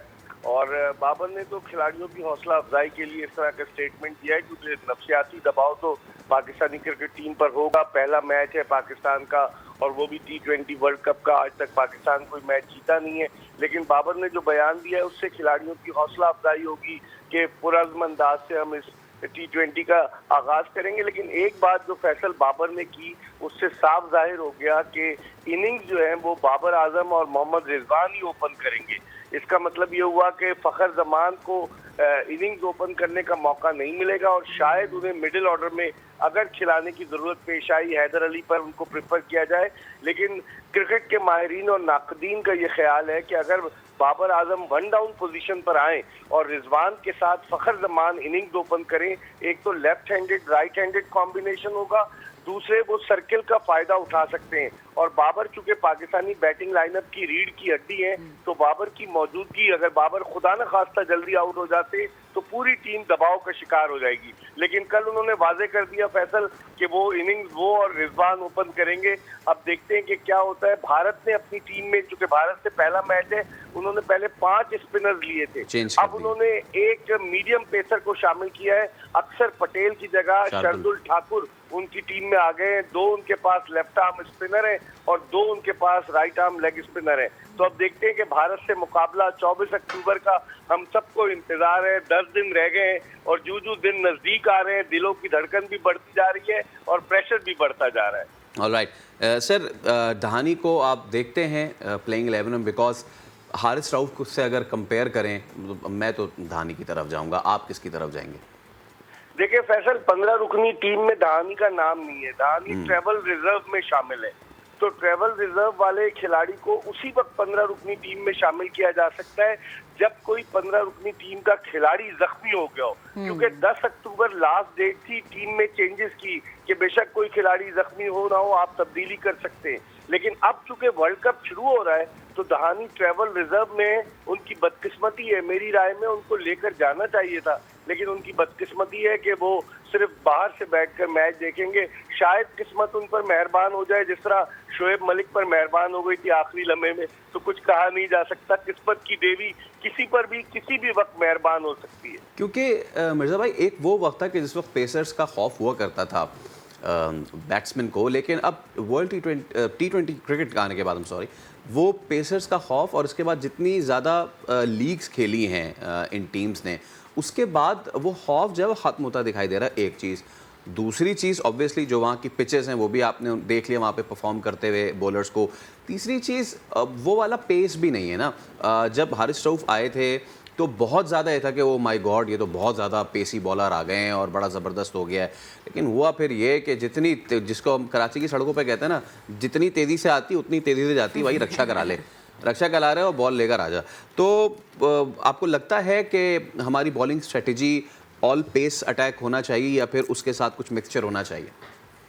अब तो रिक्शे का दौर आ गया फैसल। फेरारी फेरारी जो है वो चलने लग गई है। तो अब देखिए क्या होता है, पाकिस्तान किस तरह से परफॉर्म करता है। बिल्कुल। और आखिर में मिर्ज़ा भाई, हम थोड़ा सा why not touch Iftikhar performance और खैबर पख्तूनख्वा जो जीती है। इफ्तिखार ने परफॉर्म किया, बड़ा एग्रेशन उन्होंने दिखाया, लेकिन अ लिटिल टू लेट उनकी सिलेक्शन नहीं हो पाई। और मेरे ख्याल से आखिर में जो उन्होंने इतना पंप अप जो सेलिब्रेशन दिखाई, वो भी सेलेक्टर्स को उन्होंने चीख के बताया कि देखो मैं खेल सकता हूँ, आतिश अभी जवान है। जवान तो है, 31 बरस उनकी ऑन पेपर उम्र है, और नो डाउट उनकी उम्र ज्यादा है। कुछ खिलाड़ी तो उनको चाचा इफ्तिखार के नाम से भी पुकारते थे, शायकीन क्रिकेट भी उन्हें चाचा इफ्तिखार के नाम से पुकारते थे। लेकिन सब चीजों से कतई नजर उन्होंने जो परफॉर्म किया, फैसल एक्स्ट्राऑर्डिनरीली परफॉर्म किया है। उनको 2016 से बड़े मौके मिल चुके हैं। कुछ खिलाड़ी बदकिस्मत होते हैं जो बैनुल अक़वामी सतह पर जाकर फेल हो जाते हैं और डोमेस्टिक के बादशाह होते हैं। माजी में आपको शफीक पापा, रिजवानुल जमा, दीगर बैट्समैनों की मिसाल हमारे सामने, कि जो डोमेस्टिक में तो अच्छा परफॉर्म करते थे, जब इंटरनेशनल में गए तो वो फेल हो गए। तो इफ्तिखार के साथ भी यही है, लेकिन उन्होंने जिस तरीके से अपनी टीम को फतह से हमकिनार कराया, यकीनन उनकी कारकर्दगी को सराहना चाहिए। ठीक है मिर्ज़ा भाई, बेहद शुक्रिया गुफ्तगू करने के लिए। एक ऐसा खेल है ना पाकिस्तान में कि कोई भी खेल रहा हो ना, और हर कोई दुआ करता है कि बस जो हमारा फेवरेट प्लेयर है ना वो बेहतरीन खेले, चाहे उसकी उम्र 31 है या नहीं है। अभी ब्रेक लेते हैं, उसके बाद दोबारा हाजिर होंगे, हमारे साथ ही रहिए।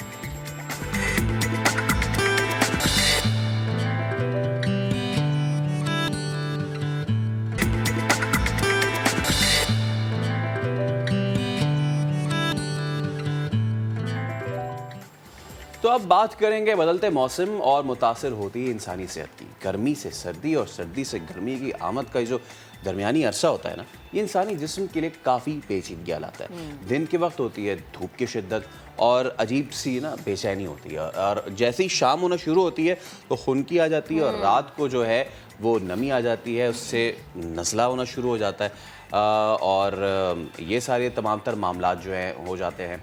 जुकाम और फ्लू का फिर इंसान शिकार भी हो जाता है। बिल्कुल, और बुखार भी होता है। और उसके साथ साथ हम ना जब कहते हैं ना कि बहुत ज़्यादा गर्मी है, फ़ौरन से एसी जो है वो कर लेते हैं जिस 16 पे, और फिर जब अचानक से ठंड लगती है आप एसी बंद कर देते हैं, आपकी बॉडी जो है वो स्वेट होना शुरू हो जाती है। इसकी वजह से भी अक्सर ऐसा होता है कि आपको बुखार हो जाता है, आपकी स्किन ड्राई होना शुरू हो जाती है, या फिर ये होता है कि आपको जो फ्लू होता है ना वो फिर एक हफ्ते तक चलता है, और फिर खुश्क खांसी भी होती है। इसी तमाम तर मामलात पर बहुत सारे अहम इशूज़ पर बात करने के लिए हमें ज्वाइन किया है फिटनेस एक्सपर्ट सोनिया लोधी साहिबा ने। सोनिया, बेहद शुक्रिया। गुड मॉर्निंग, कैसी हैं आप? अस्सलाम वालेकुम एंड वेरी गुड मॉर्निंग। आप लोग कैसे हैं? अल्हम्दुलिल्लाह बिल्कुल ठीक ठाक। अभी तक तो बिल्कुल ठीक है, अल्लाह करे आगे भी ठीक रहे, क्योंकि जो बदलता मौसम है ना ये सेहत को बहुत मुतासर कर रहा है। हर कोई हमें अपने आसपास या तो फ्लू में मुब्तला नज़र आ रहा है, या फिर ये शिकायत करते नज़र आ रहा है कि दिन में इतनी गर्मी होती है लेकिन रात को और अर्ली मॉर्निंग ठंड हो जाती है, ठंडी ठंडी हवा चलना शुरू हो जाती है। कराची में तो खैर क्या ठंड आती है, कराची वालों को शौक है ठंड का। आई कैन सी दैट ना, मतलब अभी से हुडीज़ वगैरह निकलने शुरू हो गए वहाँ पर। अच्छा। और आप लोगों ने ठंड का माहौल बना दिया बातों से ही ना वहाँ पर। मुझे यहाँ से फील हो रहा है, मुझे अक्रॉस द कैमरा ठंड आती है। अच्छा, वैसे होता है कि जो लाहौर ये इस्लामाबाद वाले कराची आते हैं, उन्हें कराची में इतनी ठंड नहीं लगती, लेकिन जो लोग कराची के पैदाइशी हैं वो इन दिनों में इनकी ये जो इन दिनों की अर्ली मॉर्निंग है उसको ज़्यादा जो है वो ठंड लग रही होती है। बिल्कुल। असल में ये है कि जैसे जो बदलते मौसम होते हैं ना, इसके अंदर हमारा जो इम्यूनिटी सिस्टम है यानी कि क़ुव्वत मुदाफ़ियत है वो बहुत ज़्यादा अहम किरदार अदा करता है। एंड एज़ यूजुअल हम तो फिटनेस को इम्पोर्टेंस देते ही नहीं हैं, अपने आप को ही फॉर ग्रांटेड लेते हैं, अपनी फ़िटनेस को फॉर ग्रांटेड लेते हैं। सो हम जब उसके ऊपर काम नहीं करते तो ज़ाहिरी सी बात है आपको फ़्लू तो क्या और भी बहुत सारी चीज़ें हो सकती हैं। लेकिन फ़्लू एक ऐसी चीज़ है कि जब बदलता मौसम होता है इसमें स्पेशली जैसे सर्दी से गर्मी या गर्मी से सर्दी आती है तो फ्लू जो है वो फैल जाता है, क्योंकि टेम्परेचर जो है वो बड़ा फ्लक्चुएट कर रहा होता है समहाउ। सो उसके लिए बेहतरीन चीज़ ये है कि आप अपनी ग़िज़ा में कुछ ऐसी चीज़ें शामिल कर लें कि जिससे आप उनकी तासीर गर्म हो और वो आपकी बॉडी को इंटरनली वार्म रखें, ताकि बाहर के मौसम की जो क्या कहना चाहिए, जो बाहर के मौसम की इफ़ेक्ट्स हैं वो आपके ऊपर ना आए ज़्यादा। ओके सोनिया, एक चीज़ और वो ये कि ऑब्वियसली बहुत सारे लोग जिम प्रेफर करते हैं लेकिन बहुत सारे लोग नहीं भी प्रेफर करते हैं। बहुत सारे कहते हैं कि जी ये ट्रेडमिल है, दिस इज़ एब्सोल्यूट अननेचुरल, तो क्यों ना हम बाहर जाएं और बाहर वॉक करें। और ख़ास तौर पे अभी कोविड के मामलात में थिंग्स शिफ्टेड अ लॉट। बहुत सारे लोगों ने जब जिम्स बंद हुए तो उन्होंने सड़कों का रुख किया, पार्क्स का रुख किया। कराची में वैसे पार्क्स तो है नहीं भैया, तो सड़कों का रुख किया और वो वहाँ पे लंबी लंबी वॉक और जॉग कर रहे हैं।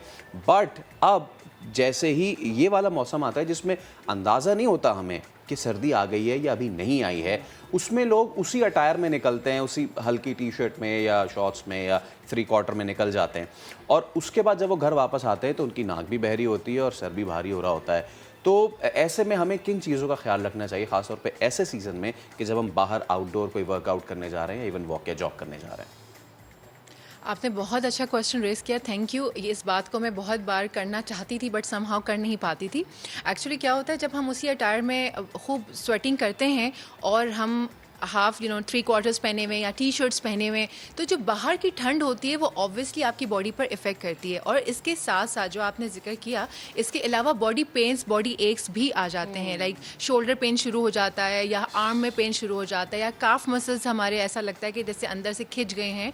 वो बेसिकली असर यही होता है सर्दी का। सो प्लीज़ ये जो अब मौसम शुरू हो रहा है, कोशिश कीजिए कि कवर्ड रहिए। और जो भी अटायर आप पहन रहे हैं, स्पेशली जब आप वर्कआउट करने जा रहे हैं, देखिए अगर आप इनडोर कहीं करते हैं, लाइक अगर जिम में कर रहे हैं आप, तो आप टी शर्ट्स या नॉर्मल कॉटन ट्राउज़र्स वगैरह जिस तरह से और ब्रांड्स के मिलते हैं वो पहन सकते हैं। बट अगर आप वहाँ से निकल रहे हैं, लाइक जिम से बाहर निकल रहे हैं, तो आपको किसी हुडी से या जैकेट से या किसी चीज़ से कवर अप, आजकल तो बहुत सारे अच्छे से कवर अप्स आ रहे हैं, आपको रैप करके निकलना है। लाइकवाइज अगर आप बाहर कोई बूट कैंप ज्वाइन किए हुए हैं या बाहर वॉक करने जा रहे हैं या बाहर कोई अपनी स्पोर्ट्स एक्टिविटी कर रहे हैं, सो उस वक्त आप अपना कवर अप अपना उतार सकते हैं, लाइक अपना जैकेट उतार सकते हैं। लेकिन जैसे ही आप फ्री होते हैं और घर जाने के लिए निकलते हैं या अपनी बॉडी को कूल डाउन करने की तरफ लेके जाते हैं, तो आपको हर सूरत कोई ना कोई चीज़ अपने ऊपर डाल लेनी है, कोई जैकेट हो, कोई हुडी हो, कुछ भी हो, क्योंकि इस तरह से मौसम का असर आपकी बॉडी का मतलब बॉडी पे आपके अंदर भी और बाहर भी दोनों तरफ आपको बुरी तरह से मौसम जो है वो मुतासर करता है। और साथ में मैं एक छोटी सी चीज़ बताने वाली हूँ, एक कहवा बताने जा रही हूँ, क्योंकि मैं खुद ऑर्गेनिक चीज़ों को प्रेफर करती हूँ। मौसम जो है वो तब्दील हो रहा है, तो ये कहवा जो है आपका आपकी इम्यूनिटी भी बूस्ट करता है, आपको उसकी तासीर गर्म है, तो आप बच्चे बड़े बूढ़े इसको सब इजीली ले सकते हैं। टेस्ट में भी बहुत अच्छा है और इसके बहुत हेल्दी हैं, तो इसके बेनिफिट्स भी बहुत ज़्यादा हैं। तो क्या मैं बता सकती हूँ? बिल्कुल बिल्कुल बिल्कुल। Thank you. ये सारी चीज़ें, ये सारे इंग्रेडिएंट्स आपके अपने किचन में मौजूद हैं। आपने अक्सर व बेशतर सुना होगा कि हमारा जो किचन है वो आधा जो है वो हमारा क्या कहना चाहिए, जो हमारी बीमारियों में जो हम बाहर का रुख करते हैं, एलोपैथिक या होम्योपैथिक दवाओं का रुख करते हैं, बजाय उसके अगर आप अपने किचन का रुख करेंगे तो बहुत ज़्यादा बेहतर होगा। ऑर्गेनिक चीज़ होगी, आपके हाथ की बनी हुई चीज़ होगी, कोई साइड इफ़ेक्ट्स नहीं होंगे, totally herbal and totally organic. आप सबके घरों में गरम मसाले मौजूद होते हैं, बड़ी इलायची भी होती है, बादियान के फूल, सौंफ एंड सिनेमन। ये चारों चीज़ों को आपको अच्छे से पानी में पकाना है। लाइक 2 कप पानी है तो 1 कप पानी रह जाएगा। जब जो 1 कप पानी रह जाएगा उसमें आपने आधा चम्मच शहद का ऐड करना है। अगर आप नहीं लेना चाहते हनी तो वो ऑप्शनल है, अदरवाइज अगर आप ऐड करते हैं तो बहुत अच्छा है। ये कहवा आप हर एज ग्रुप को दे सकते हैं। इसकी तासीर बहुत अच्छी है, गर्म है, आपको सर्दी से बचाता है, आपकी इम्यूनिटी बूस्ट करता है, वज़न भी कम करता है, आपका डाइजेशन भी अच्छा कर देता है। सो प्लीज़ कोशिश कीजिए कि ये कहवा अपने घर में बनाइए, फ्लास्क में रखिए। आप 2 से 3 कप इसको ईजिली पी सकते हैं।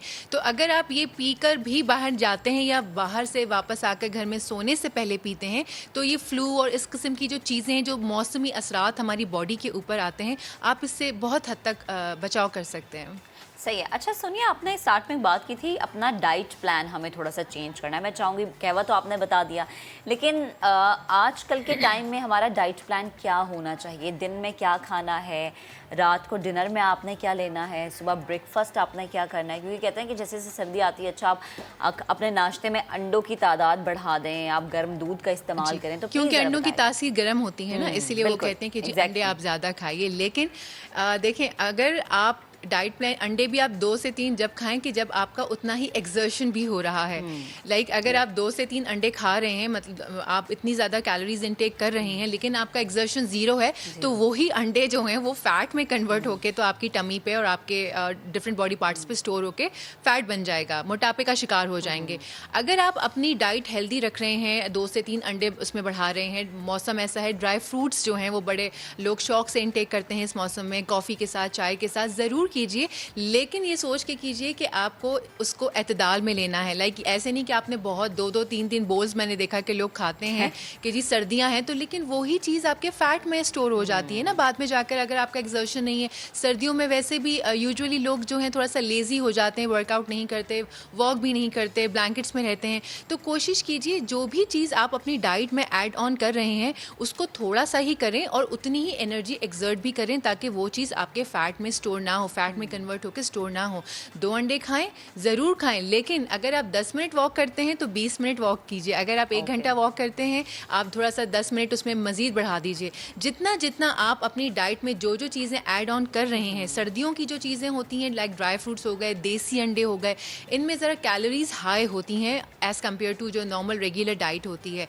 तो फिर उसी लिहाज से आपको अपना वर्कआउट प्लान भी चेंज करना होता है। ये बात आप प्लीज़ जहन में रखिएगा। ड्राई फ्रूट्स शामिल कीजिए, सीजनल फ्रूट्स और सीजनल वेजिटेबल्स जो अल्लाह ताला की तरफ से आते हैं, लाइक अल्लाह ने जो पैदा किए हैं सीज़न में, उसका मकसद है कोई, उनकी तासीर अकॉर्डिंगली होती है, मौसम के अकॉर्डिंगली। तो जैसे पालक आता है सर्दी में, स्ट्रॉबेरीज आती हैं, एप्पल आते हैं, कीनू आ जाते हैं, ऑरेंजेस आ जाते हैं।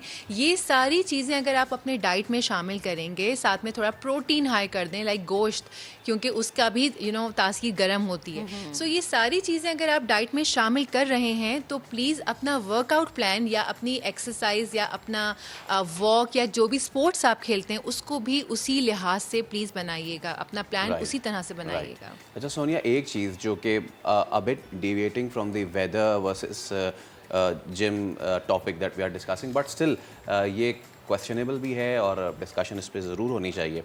बहुत सारे लोग आजकल करते ये हैं कि जब वो जिम ज्वाइन कर रहे हैं या मुख्तलिफ़ चीज़ें कर रहे हैं, एक तो वो एरा कि जी सिर्फ बॉडी बिल्डिंग वाला एरा है, वो अब ख़त्म होके it's going to cross fitness, और क्रॉस फिटनेस से भी अब मामला तो आगे की तरफ जा रहा है। एक तो चीज़ ये, लोग प्रेफर नहीं करते टू हैव सम ट्रेनर कि जी हम क्यों उन पे पैसा खर्च करें, हमें तो बस क्या करना है, कैलोरी निकालनी ना, तो वो भाग लेंगे तो कैलोरी निकल जाएगी, तो फलां कर लेंगे तो कैलोरी हम ज़ाया कर देंगे। ये सारी चीज़ें क्या इम्पोर्टेंस है, जैसे कि हम आपसे बात कर रहे हैं, इसी तरीके से एक बंदा जो अपने डिफरेंट गोल्स अचीव करना चाहता है, लेकिन वो गोल अचीव करने के लिए he is not having a trainer, सिर्फ इसलिए कि नहीं मुझे क्या ज़रूरत है, मैं कुछ वीडियो देख लूँगा, कुछ ये इस तरह की चीज़ें कर लूँगा तो ये हो जाएगा। I want you to please elaborate us on this issue.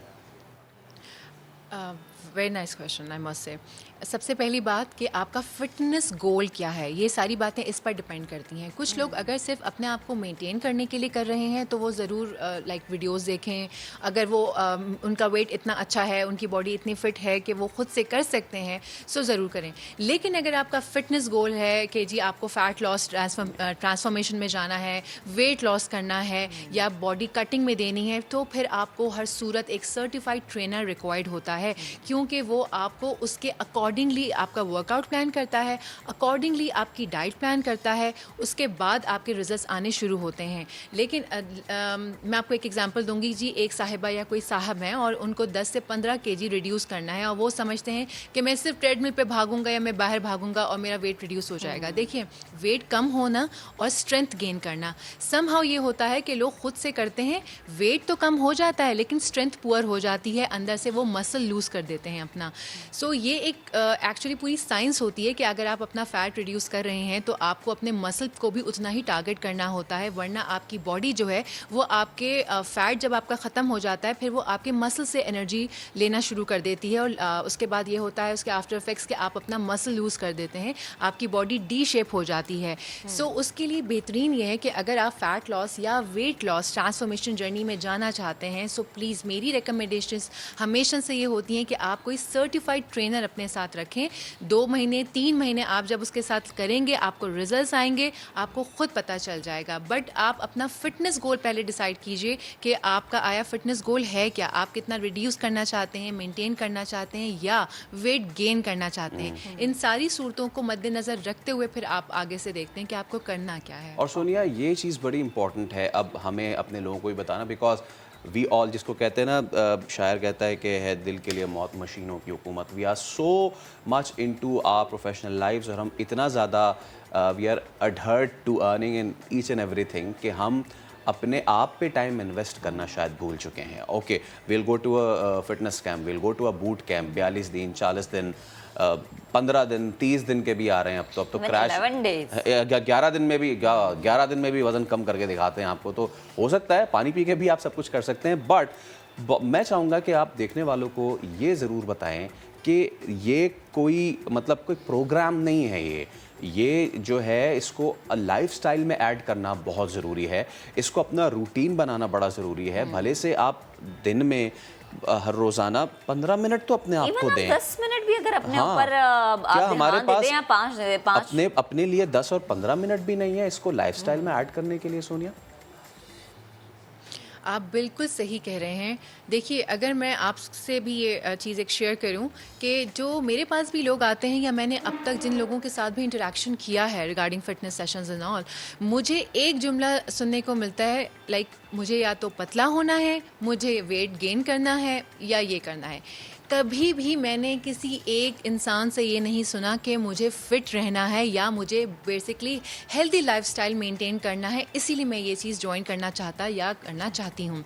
देखिए, अगर हम सिर्फ ये सोचें कि हमें पतला होना है, मोटा होना है, तो ये बात सही नहीं होगी। जो भी अल्लाह ताला ने आपको फिगर या फिज़ीक दी है, अगर आप उसी को मेंटेन कर लें तो ये बहुत बड़ी बात है आपके लिए। और अगर आपको अपने आप से मोहब्बत है और आप चाहते हैं कि आप अपने लिए कुछ करें, तो फिर आपको अपने जिस्म को, अपने आप को, अपनी बॉडी को टाइम देना है, क्योंकि यही वो चीज़ है जो आपको कैरी कर रही है। बेसिकली आपकी सोल आपकी इसी बॉडी में है। अगर ये बॉडी वीक होगी, स्ट्रेंथ नहीं होगी, तो अगर जो 40 ईयर्स 50 ईयर्स मैक्सिमम आप हेल्दी रह सकेंगे, उसके बाद से आपका डाउनफॉल शुरू हो जाता है हेल्थ से रिगार्डिंग। सो इसके लिए बेहतरीन चीज़ ये है कि प्लीज़ मिनिमम टेकें 10 मिनट्स जो है वो बहुत ही थोड़े से होते हैं। अगर आप 10 मिनट्स मैं किसी को कहूँगी तो वो गलत होगा। 10 मिनट्स में उन लोगों का होता है जो बिल्कुल ही फिटनेस फ्रीक्स होते हैं और उनको पता होता है कि 10 मिनट्स के अंदर अंदर उन्हें किस तरह से अपनी एनर्जी या कैलोरीज बर्न करनी है या एक्सर्शन करना है। एक आम जो लोग हैं, हमें किसी मिस वर्ल्ड या मिस यूनिवर्स में या मिस्टर यूनिवर्स में पार्टिसिपेशन नहीं करनी। प्लीज़, जो अल्लाह ताला ने आपको फिज़ीक अता की है, बस आप उसको मेंटेन कीजिए, हेल्दी लाइफस्टाइल अपनाइए, नींद पूरी कीजिए अपनी। 6 से 7 घंटे की जो नींद अल्लाह ताला ने कही है वो आप नींद पूरी करें। अपना खाना हेल्दी खाएं, पोर्शंस में खाएं।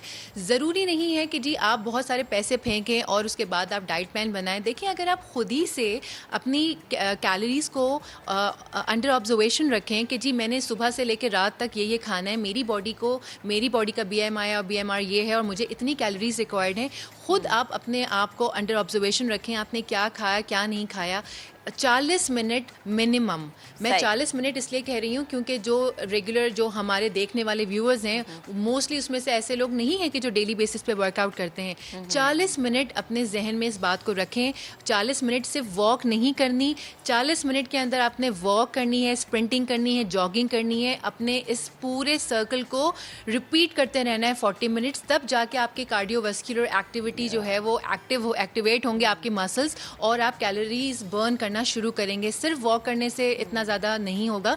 वॉक करनी है, थोड़ा सा तेज़ भागना है, थोड़ा सा और तेज़ भागना है, फिर थोड़ा भागना है कि हाँफने लगें, फिर वॉक की तरफ आ जाएं। ये साइकिल 40 मिनट्स तक रिपीट करेंगे, तब जाके आपको कुछ अच्छा रिजल्ट हासिल होगा। अगर आप सिर्फ इस चीज़ के ऊपर जाना चाहते हैं, साथ में अगर आप 20 मिनट की वॉक और ये वाला जो मैंने आपको सेशन बताया है और 20 मिनट्स आप अपना वर्कआउट रखें, जंपिंग जैक्स करें, स्क्वाट्स करें, लंजेस करें, 2-2 kgs के डंबल उठा के अपने घर में आप रख लें, आप वो कर सकते हैं। देखें, करने को जब हम कुछ भी करना चाहें हम कर सकते हैं। सबसे पहले हम अपनी आप को अपनी वर्थ जाने कि भाई ये ही मैं हूँ और इसी मैं को आगे लेके जाना है, यही बॉडी है जो मुझे कैरी करनी है। तो प्लीज़ आप इसके ऊपर तवज्जो दें, हेल्दी लाइफस्टाइल के ऊपर आइए, मोटा होना या पतला होने की तरफ ना जाइए, फिट होने की तरफ आइए। और यहाँ से भी ये जानना बड़ा ज़रूरी है कि आपकी बॉडी के लिए क्या चीज़ ज़रूरी है, बॉडी टाइप के लिए क्या ज़रूरी है। Thank you so much Sonia, it was pleasure having you. ज़रूर आगे चल के मज़ीद भी इस हवाले से बात करेंगे, लेकिन अगर आप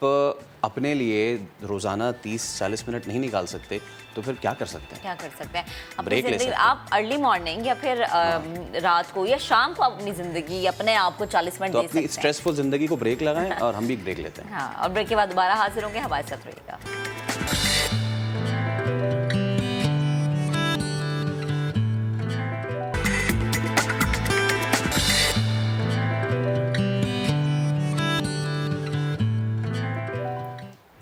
वेलकम बैक। अहम खबर आपको देंगे। एहतसाब अदालत में आसिफ अली जरदारी के खिलाफ 8 अरब की मशकूक ट्रांजैक्शन का रेफरेंस। फर्द जुर्म की कार्रवाई से पहले ही आसिफ अली जरदारी ने रेफरेंस से बरीत की दरख्वास्त दायर कर दी है। अदालत ने दरख्वास्त से बरीत काबिल समात होने पर फैसला महफूज कर लिया। बात करेंगे अपने नुमाइंदे सुहेल रशीद से। सुहेल बताइए। ठीक है, सुहेल से रब्ता बहाल करने की कोशिश करेंगे। अभी आपको अहम खबर दे रहे हैं।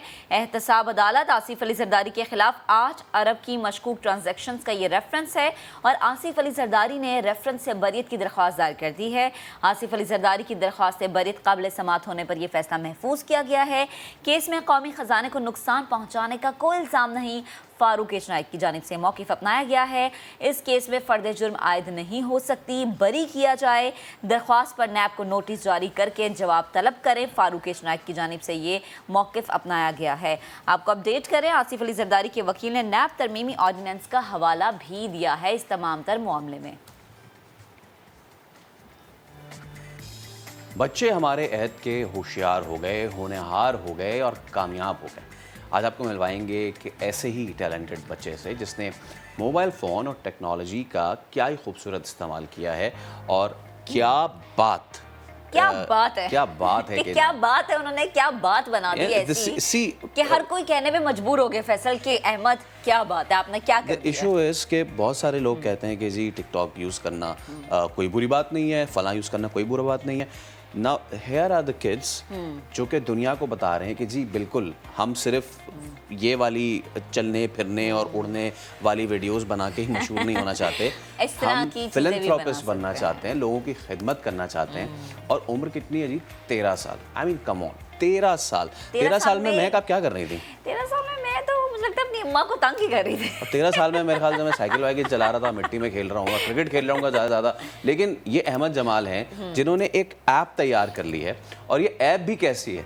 इस ऐप की मदद से जो क़ुव्वत गोयाई से महरूम अफराद हैं बासानी अपनी बात और कैफियत दूसरों तक पहुंचा सकते हैं, समझा सकते हैं। अहमद ने अपनी ऐप को क्या बात का नाम दिया, जो उर्दू में क़ुव्वत गोयाई से महरूम अफराद की देखभाल करने वालों को जोड़ रही है। द थिंग इज उर्दू ज़ुबान में ऐसा ये फर्स्ट है। और हम जब बात करते हैं ना बच्चों की, तो हम कहते हैं कि अच्छा खेल कूद में मसरूफ़ है, 13 साल की उम्र में बच्चे क्या कर लेंगे। लेकिन आजकल के बच्चे बहुत ज़्यादा तेज़ होशियार हो गए। अहमद ने हमें ज्वाइन कर लिया स्टूडियो में। अस्सलाम वालेकुम अहमद, गुड मॉर्निंग, कैसे हैं आप? अस्सलाम वालेकुम, मैं ठीक हूँ। अच्छा, ये क्या बात है, ये क्या बात वाला आइडिया आया कहाँ से? कैसे आया ये आइडिया कि मुझे एक ऐप बनानी है? जी, मेरे अब्बू एक डॉक्टर हैं और मेरी अम्मी एक सॉफ्टवेयर इंजीनियर हैं। ओके। तो मेरे अब्बू के एक दोस्त एक रिहैबिलिटेशन स्पेशलिस्ट हैं और वो इसी तरह के पेशेंट्स के साथ काम करते हैं जो बोल नहीं सकते किसी जगह स्ट्रोक या इस तरह के कंडीशंस की वजह से। तो उससे मुझे ये आइडिया आया कि इस तरह के ऐप होती तो हैं लेकिन उर्दू में नहीं है ना? जी, उर्दू में ही नहीं है। और जो होती हैं वो उनमें सब्सक्रिप्शन होती है और वो उसमें एड्स आ रहे होते हैं, तो उससे लोग बहुत तंग होते हैं। और आपने ये फ्री में बनाई है? जी, ये बिल्कुल फ्री है, इसमें कोई एड्स नहीं है। देखें आप, ये खिदमत की खिदमत और फिलैंथ्रोपी की फिलैंथ्रोपी भी हो रही है। प्लीज़ कंटिन्यू करें। तो पाकिस्तान में काफ़ी सब लोग तो उर्दू ही में बोलते हैं, उनको तो इंग्लिश काफ़ी लोगों को नहीं आती, तो इसलिए ये फर्स्ट ऐप है जी उर्दू में। आप बात करें तब तक मैं तो ये ऐप ये खोल रहा हूँ कि ये ऐप काम कैसे करती है। लाइक जैसे कोई भी एक शख्स है, उसको इस ऐप की ज़रूरत है, उसने अपने मोबाइल में ये ऐप डाउनलोड कर लिए। फैसल के मोबाइल में हम देख भी सकते हैं।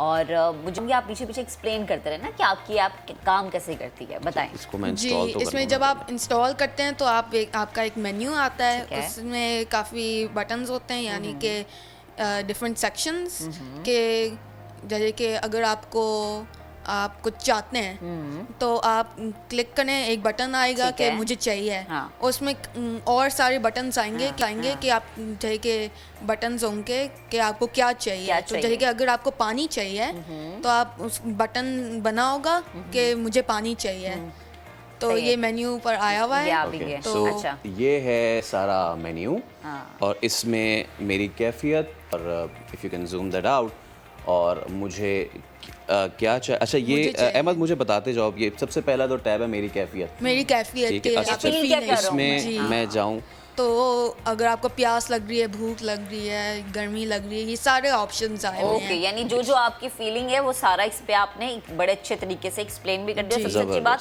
इन उर्दू, क्योंकि जैसे कि अहमद भी एक्सप्लेन कर रहे हैं कि उर्दू में अभी बोल भी रहे हैं। अब ये अगर कोई पेशेंट है वो बोल नहीं सकता और वो कहना चाह रहा है कि जी मुझे प्यास लग रही, तो ही कैन क्लिक है मुझे प्यास लग रही है, तो उससे आपके फ़ोन से आवाज़ आएगी। अगर केयर टेकर होगा तो आप उनसे कम्युनिकेट कर सकते हैं, फैमिली मेम्बर से कम्युनिकेट कर सकते हैं। ठीक है। और आप सबसे अहम बात ये है कि जैसे पेशेंट्स को चले भूख और उसका तो है, लेकिन कई पेशेंट्स ऐसे होते हैं सर्दी लग रही है, गर्मी लग रही है, वो नहीं बता पा रहे। खास तौर पे अहमद आपने स्ट्रोक्स जो पेशेंट हो जाते हैं, पैरालाइज हो जाते हैं, उनके लिए आपने बनाई थी ना? जी, स्ट्रोक यानी कि वो काफ़ी स्ट्रोक वाले पेशेंट्स बोल भी नहीं सकते और वो सही तरीके से अपने हाथ इस्तेमाल भी नहीं कर सकते कि अगर वो लिख लें। यस, जैसे कि अगर कोई पेशेंट ये कहना चाह रहा है कि जी उसको बताना चाह रहा है कि उसको सर्दी लग रही है, मुझे ठंड लग रही है। ओके भाई, ये जबरदस्त और बड़ी आसान सी है, यानी आप इजीली इसको सीख सकते हैं, समझ सकते हैं। जो पीछे आवाज़ है, ये आवाज़ किसकी है? जी, ये मेरे अब्बू की है। ओके, अगर बाबा की आवाज़ है। जो मेन मेन्यू है उससे आप नीचे, अगर सबसे नीचे वाले बटन्स को देखें तो आप इसके जेंडर भी चेंज कर सकते हैं। अगर कोई पेशेंट औरत है तो आप अच्छा, वो अपने करके देखिए जरा। और ये औरत आपकी अम्मा की आवाज़ है, औरत की आवाज़ आप, और ये आपकी अम्मा की आवाज़ है। जी, चलें अब हम अटेंडेंट को बुलाओ। ओके जी, नर्स को बुलाओ, डॉक्टर को बुलाओ, नर्सिंग असिस्टेंट को बुलाओ। ग्रेट। अच्छा, इसमें मैं देख रहा हूँ आखिर में लिख कर बताना ये। जी, अगर पेशेंट लिख सकता है, अगर वो अपने कुछ बताना चाहता है जो पहले सी बटन्स में ना मौजूद हो, तो वो खुद वो स्क्रीन पर लिखकर अपने केयर टेकर या फैमिली मेम्बर को बता सकता है कि अच्छा ये चीज़ नहीं है लेकिन मुझे ये चीज़ चाहिए, और ये चीज़ वो एक्सप्लेन कर रहा है। ये वैसे बड़ी अच्छी बात है। और मतलब ये बार बार मैं इस चीज़ को इसलिए मेंशन करी क्योंकि ये उर्दू में है, पाकिस्तानियों के लिए ज़्यादा आसान है और समझने के लिए ज़्यादा कन्वीनियंट है, चूँकि हमने इसको दिखाया भी। अच्छा, मुझे ये बताएं कि जब आपने ये ऐप बनाई तो सबसे पहले ये आइडिया अब्बू के साथ शेयर हुआ था या अम्मी के साथ? अब दोनों के साथ एक ही साथ हुआ था। कमेंट्स क्या थे? जी, उन्होंने कहा था कि ये अच्छा है, जैसे और रिव्यूज़ भी इसकी बहुत बिल्कुल अभी फैसल पढ़ भी रहे थे। तो जब हम अब रिव्यूज़ की बात कर रहे हैं, कितना ही अच्छा होता है कि जी हम चीज़ें कर लेते हैं, डेवलप कर लेते हैं, लेकिन जब जिस काम के लिए हमने वो किया होता है अगर उसका रिव्यू हमें अच्छा आना लगे तो बहुत दिल बड़ा होता है ना। जिसमें से एक रिव्यू जो है वो मैं आपको पढ़ के सुनाऊं कि एक तो है फारूक साहब, ही सेज के as a rehabilitation medicine physician I am very pleased that someone has taken this initiative. एक तो ये सबसे अच्छा मुझे लगा ना महक, वो ये है, इसमें एक खातून है, अब मैं उनका नाम ऑब्वियसली नहीं लेता, बट उन्होंने लिखा है कि I am using this excellent app. मैं ये बेहतरीन ऐप यूज़ कर रही हूँ। 80 साल से ज़्यादा उम्र की उनकी वालदा हैं जो कि पैरालाइज्ड हैं, बोल नहीं सकती, सुन नहीं सकती, लेकिन वो ये कर रही हैं और अब उनकी ज़िंदगी पहले से बहुत आसान हो गई। दैट्स वंडरफुल, जबरदस्त भी है और माशाल्लाह आप तरक्की भी कर रहे हैं। अच्छा, मुझे ये बताएं कि घर में भी यकीनन आपने कहा मैंने आइडिया शेयर किया, अम्मी अब्बू ने बड़ा साथ दिया, बड़ा ज़रूरी होता है कि आपके बच्चे अगर कुछ करना चाहते हैं तो माँ बाप को साथ देना चाहिए। ज़रा इससे हटके अगर मैं आपके शौक़ की बात करूँ तो वैसे शौक़ क्या है अहमद के? अहमद आगे ज़िंदगी में क्या करना चाहते हैं? मैं तो बड़े होकर पायलट बनना चाहता हूँ, That's the way to go. जी, लेकिन मुझे कुकिंग का भी बहुत शौक है। अच्छा? प्रोग्रामिंग, जैसे कि ऐप भी तो प्रोग्राम की है, और ये टेक्नोलॉजी चीज़ों को खोल कर देखना और अंदर क्या है खोल के देखो, अंदर क्या क्या क्या चीज़ें हैं, किस तरह से बनाई हुई है। अच्छा, कुकिंग की बात की, अम्मा का हाथ बटाते हैं, घर में कौन कौन है आपके? मेरे अम्मी, अब्बू और भाई है। और भाई हैं, ओके। तो फिर अम्मी के साथ किचन में हाथ छत बटाते हैं? जी जी। नई नई टेक्निक्स अम्मी को बताते हैं, देखिए पालक, अदरक, प्याज, लहसुन, ऐसे नहीं ऐसे भी आप काट सकती हैं। अच्छा, और इन्होंने कहा भाई है, भाई भी इनके आए हुए हैं, वो दूर हैं, वो छोटे हैं, वो दूर से हाथ हिला रहे हैं, हैं, दूर से हाथ हिला रहे हैं। वो तो कौन है ज़्यादा शरारती, तुम हो के वो? मेरे ख्याल में तो वो है। तुम्हारे ख्याल में वो है ना? अगर अब ये अम्मी अब्बू से पूछना पड़ेगा कि उनके ख्याल में कौन है। अच्छा, मुझे बताएं कि किस क्लास में आपकी स्टडीज़ क्या हैं? जी, मैं तो क्लास 9 में हूँ। मैंने इंजीनियरिंग का कोर्स लिया हुआ है, यानी कि फिजिक्स और केमिस्ट्री, कंप्यूटर्स। अच्छा अहमद, वैसे तो हमारे जो बच्चे हैं उनको ज़्यादातर गेम्स का शौक होता है, ख़ास तौर पे भैया आजकल जो मोबाइल है उसमें तो आप देख लें, वो इतने छोटे छोटे से लेके ना, जो 2-3 साल के बच्चे हैं उससे लेके तो आगे तक हर कोई मोबाइल पे लगा हुआ है और वीडियोस देख रहा है, ये देख रहा है। बट क्रेडिट सबसे पहले तो जाता है इनके पेरेंट्स को कि उन्होंने जिसका आजकल पेरेंट्स करते हैं ना, ये लो जाओ वीडियो देखो यार, हमारी जान छोड़ो। अच्छा, उन्होंने बताया है अहमद को कि सही इस्तेमाल वो कैसे नहीं आपने किया। करना है। तो अहमद, ज़्यादातर बच्चे ये करते हैं, खेल कूद में वक्त गुजारते हैं ये सारे। आप कौन सी मिट्टी के बने हैं, इसका क्रेडिट आप किसको देंगे? जी, इसका क्रेडिट मैं अपनी अम्मी को दूंगा। वो उन्होंने मुझे शुरू से ही प्रोग्रामिंग में, जब मुझे शौक़ था तो उन्होंने मेरी मदद की और उन्होंने मुझे प्रोग्रामिंग सिखाई। और मैं भी गेम्स खेलता हूँ काफ़ी ज़्यादा, ऑन वीडियो गेम्स बाहर खेलता हूँ, लेकिन मुझे उसके साथ साथ मैं प्रोग्रामिंग के गेम्स, ये कैसे कोड हुए मैं अंदर उसके कोडिंग चेंज कर रहा हूँ। यानी कि आप बैलेंस लेके चलते हैं ना चीज़ों को। और ये तो अभी आपने ऐप बनाई, आगे चल के इसमें क्या मॉडिफिकेशंस करना चाहेंगे, ये बताइए। एक मुझे इससे काफ़ी रिव्यूज़ में सजेशंस भी आए हुए हैं कि आप क्या इसमें डाल सकते हैं। अभी तो मैं इसी ऐप पर काम करूँगा, मज़ीद काम करूँगा। और मैं सोच रहा हूँ कि इस तरह के एक मेन्यू बनाए जिसमें आप अपने ख़ुद बटन्स बना सकते हैं, जैसे कि अगर आप कुछ चाहते हैं जो इसमें पहले से मौजूद नहीं है, कस्टमाइज़ कर सकते हैं। जी, कस्टमाइजेबल वो बटन्स आप बना लें। तो अभी तो उस पर काम कर रहा हूँ, अभी देखेंगे कि अगर मैं आगे जाकर कोई और ऐप पब्लिश करता हूँ। वो आपने जिनका जिक्र किया था, आपके फादर के जो फ्रेंड थे, जी, अब ऑब्वियसली पेरेंट तो प्राउड होंगे जब उन्हें पता चलता है, या फिर दीगर जो हल्का अहबाब में डॉक्टर्स हैं उन्हें ये पता चलता है, तो वो किस तरीके से रिएक्ट करते हैं?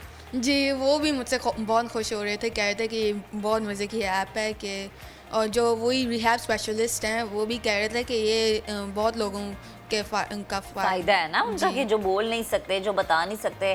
और पहले ये था कि अच्छा लैंग्वेज अलग थी, अब लैंग्वेज भी उर्दू, और फिर ये कि आवाज़ भी आपके ऊपर है कि आप मेल या फीमेल किसी भी एक आवाज़ का इंतखाब। हाँ, आगे चल के ये हो सकता है इसमें कि हम डिफरेंट लैंग्वेजेस इंट्रोड्यूस कराएं, राइट? जी, ये भी एक रिव्यू का सजेशन आया था कि पश्तो और इस तरह की लैंग्वेजेस जो पाकिस्तान में और भी इस्तेमाल होते हैं कि वो भी कन्वेंशनल लैंग्वेज, जी, ये हो सकता है। क्योंकि हमारे दूर दराज जो इलाके हैं ना, मैं जहाँ पे डॉक्टर्स की इतनी गालिबन फैसिलिटीज़ नहीं है या इस तरह की चीज़ें, अगर वहाँ के लिए हो जाए तो लोगों के लिए फिर बड़ी आसानी होगी। इन दी एंड मैं आपसे ये जानना चाहूँगा कि आप हमारे जो ये कैमरा है ना, इसके पीछे हमें लाखों लोग देखते हैं, ठीक है? मैं चाहूँगा कि 13 साल अहमद जो है वो इन देखने वालों को आज कोई पैगाम दे के जाए, कोई ऐसा मैसेज दे के जाए कि वो एक मैसेज उनकी ज़िंदगी तब्दील कर दे। और ये बहुत छोटी सी काविश है, लेकिन एक छोटी सी कोशिश ही कितने लोगों की ज़िंदगी बदल देती है। आई वॉन्ट यू कि आप ये मैसेज जो है वो ज़रूर दें। जी, मेरा मैसेज तो यही है कि जो आप कोई काम शुरू करते हैं उसको पूरा कंप्लीट करें। कि मैं ख़ुद भी यही करता हूँ और मेरे क्लोज़ फ्रेंड्स और ये सब लोग यही करते हैं कि अगर कोई काम शुरू करते हैं बहुत मज़े का और वो बीच में मुश्किल लगते हैं तो उसे छोड़ देते हैं। अच्छा, जो मैंने भी ये जो ऐप बनाई थी मैं उसको छोड़ रहा था बीच में, लेकिन मेरी अम्मी ने मुझे कहा कि इसको कंप्लीट करें, पूरा करना। तो यानी जिस काम को आप स्टार्ट करें उसको एंड तक फिर लेकर चलें, और कोई ऐसा काम करें जो कि फ़ायदे के साथ साथ खिदमत खल्क का भी हो, यानी लोगों की मदद भी करें। Thank you so much Ahmed. एक तो थैंक यू अहमद, ज़बरदस्त काम किया है आपने।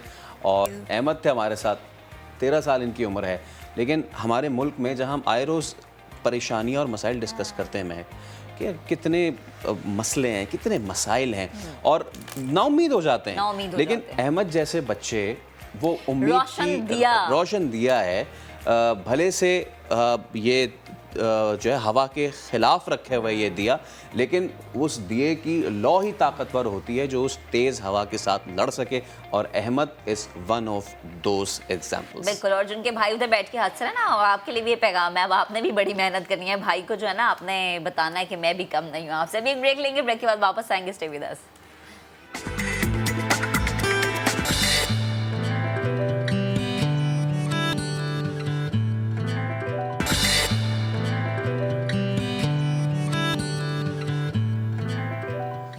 Welcome back. खुदा ताला जब हमसे कोई सलाहियत लेता है तो हमें एक और सलाहियत दे भी देता है। ये सिर्फ वही लोग पहचान सकते हैं कि जिनमें शऊर होता है। बसारत से महरूम लेकिन बसीरत अफरोज़।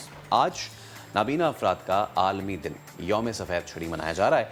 अक़वाम मुत्तहिदा के ज़ेर एहतमाम सफ़ेद छड़ी की तहफ़्फ़ुज़ का आलमी दिन इंटरनेशनल वाइट केन डे हर साल 15 अक्टूबर को मनाया जाता है। इसका मकसद ऐसे हमारे स्पेशल अफराद को दरपेश मसाइल और मुश्किलात से मुताल्लिक़ मुआशरे को आगाही फ़राहम करना और दुनिया को ये बावर कराना है कि ये स्पेशल अफराद भी थोड़ी सी तवज्जो के साथ एक ज़िम्मेदार और मुफीद शहरी साबित हो सकते हैं। बिल्कुल बिल्कुल, और इसके साथ साथ इस ख़ास दिन पर हम आपको एक ख़ास सलाहियतों के मालिक इंसान से मिलवाएंगे जिनकी बातें और शख्सियत आपको हैरान कर देंगी। हमें ज्वाइन किया है सुहेल खान ने, जिन्होंने बेमहरूम होने के बावजूद क्रिकेट रिकॉर्ड्स कायम किया। उन्हें क्रिकेट रिकॉर्ड्स का इंसाइक्लोपीडिया कहा जाता है। बड़ा एजाज़ है उनके लिए, बड़ा मुनफरिद, और इसके साथ साथ बड़ी अच्छी बात है कि वो एक चीज़ के ना होने के बावजूद भी बहुत सारी चीज़ों की मौजूदगी में अपना नाम बना रहे हैं, अपना नाम मनवा रहे हैं।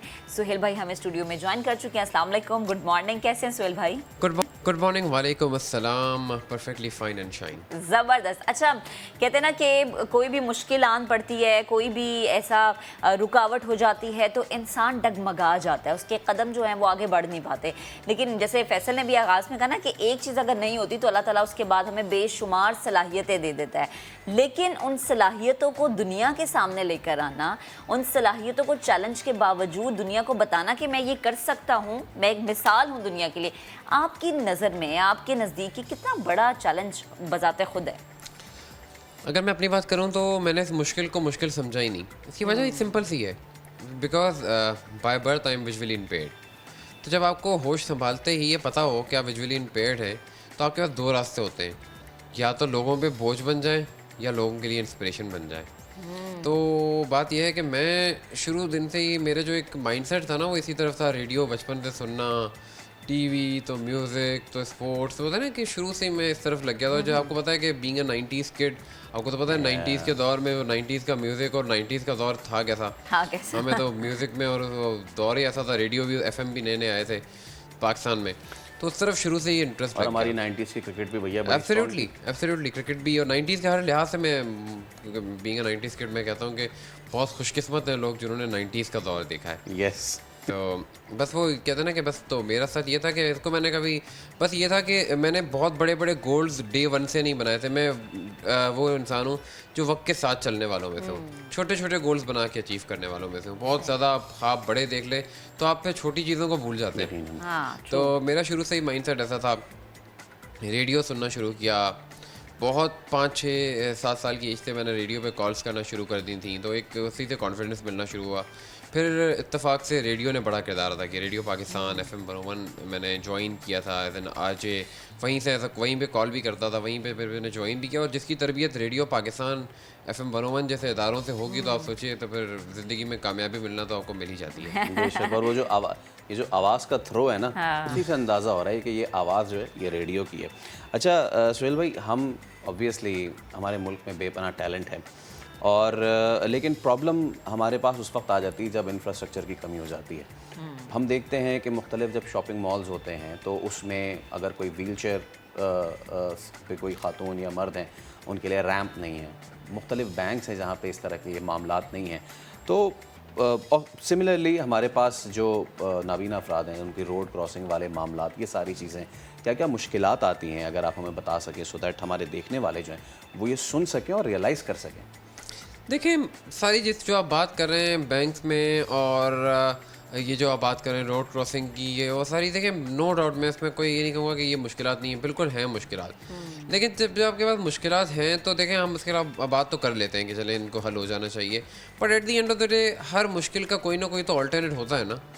बिल्कुल, हर मुश्किल का कोई ना कोई अल्टरनेट होता है। देखें अगर ठीक है बैंक में स्पेशल पर्सन के लिए उस तरह से निज़ाम ना सही, लेकिन स्पेशल पर्सन को देख के बैंक वाले आपको समहाउ फेवर तो करते हैं, तो हर चीज़ को हम नेगेटिविटी में ही क्यों देखें, पॉजिटिविटी क्यों नहीं है।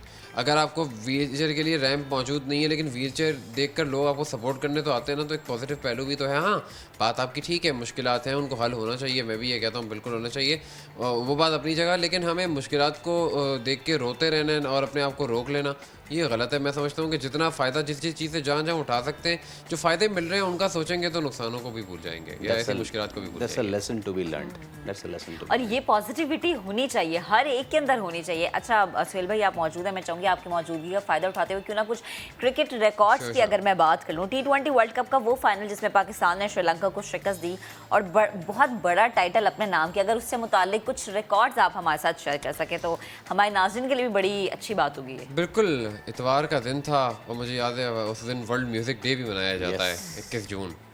म्यूज़िक से भी क्योंकि मुझे बड़ा इंटरेस्ट है, तो वो बस पाकिस्तान की टीम सेमीफाइनल में पहुंची थी और मार्च 2009 में श्रीलंकन टीम पर यहीं अटैक भी हुआ था लाहौर में अनफॉर्चुनेटली, और फाइनल के पहले ही ओवर में उस टूर्नामेंट के player of the tournament Dilshan को आमिर ने 0 पे आउट किया।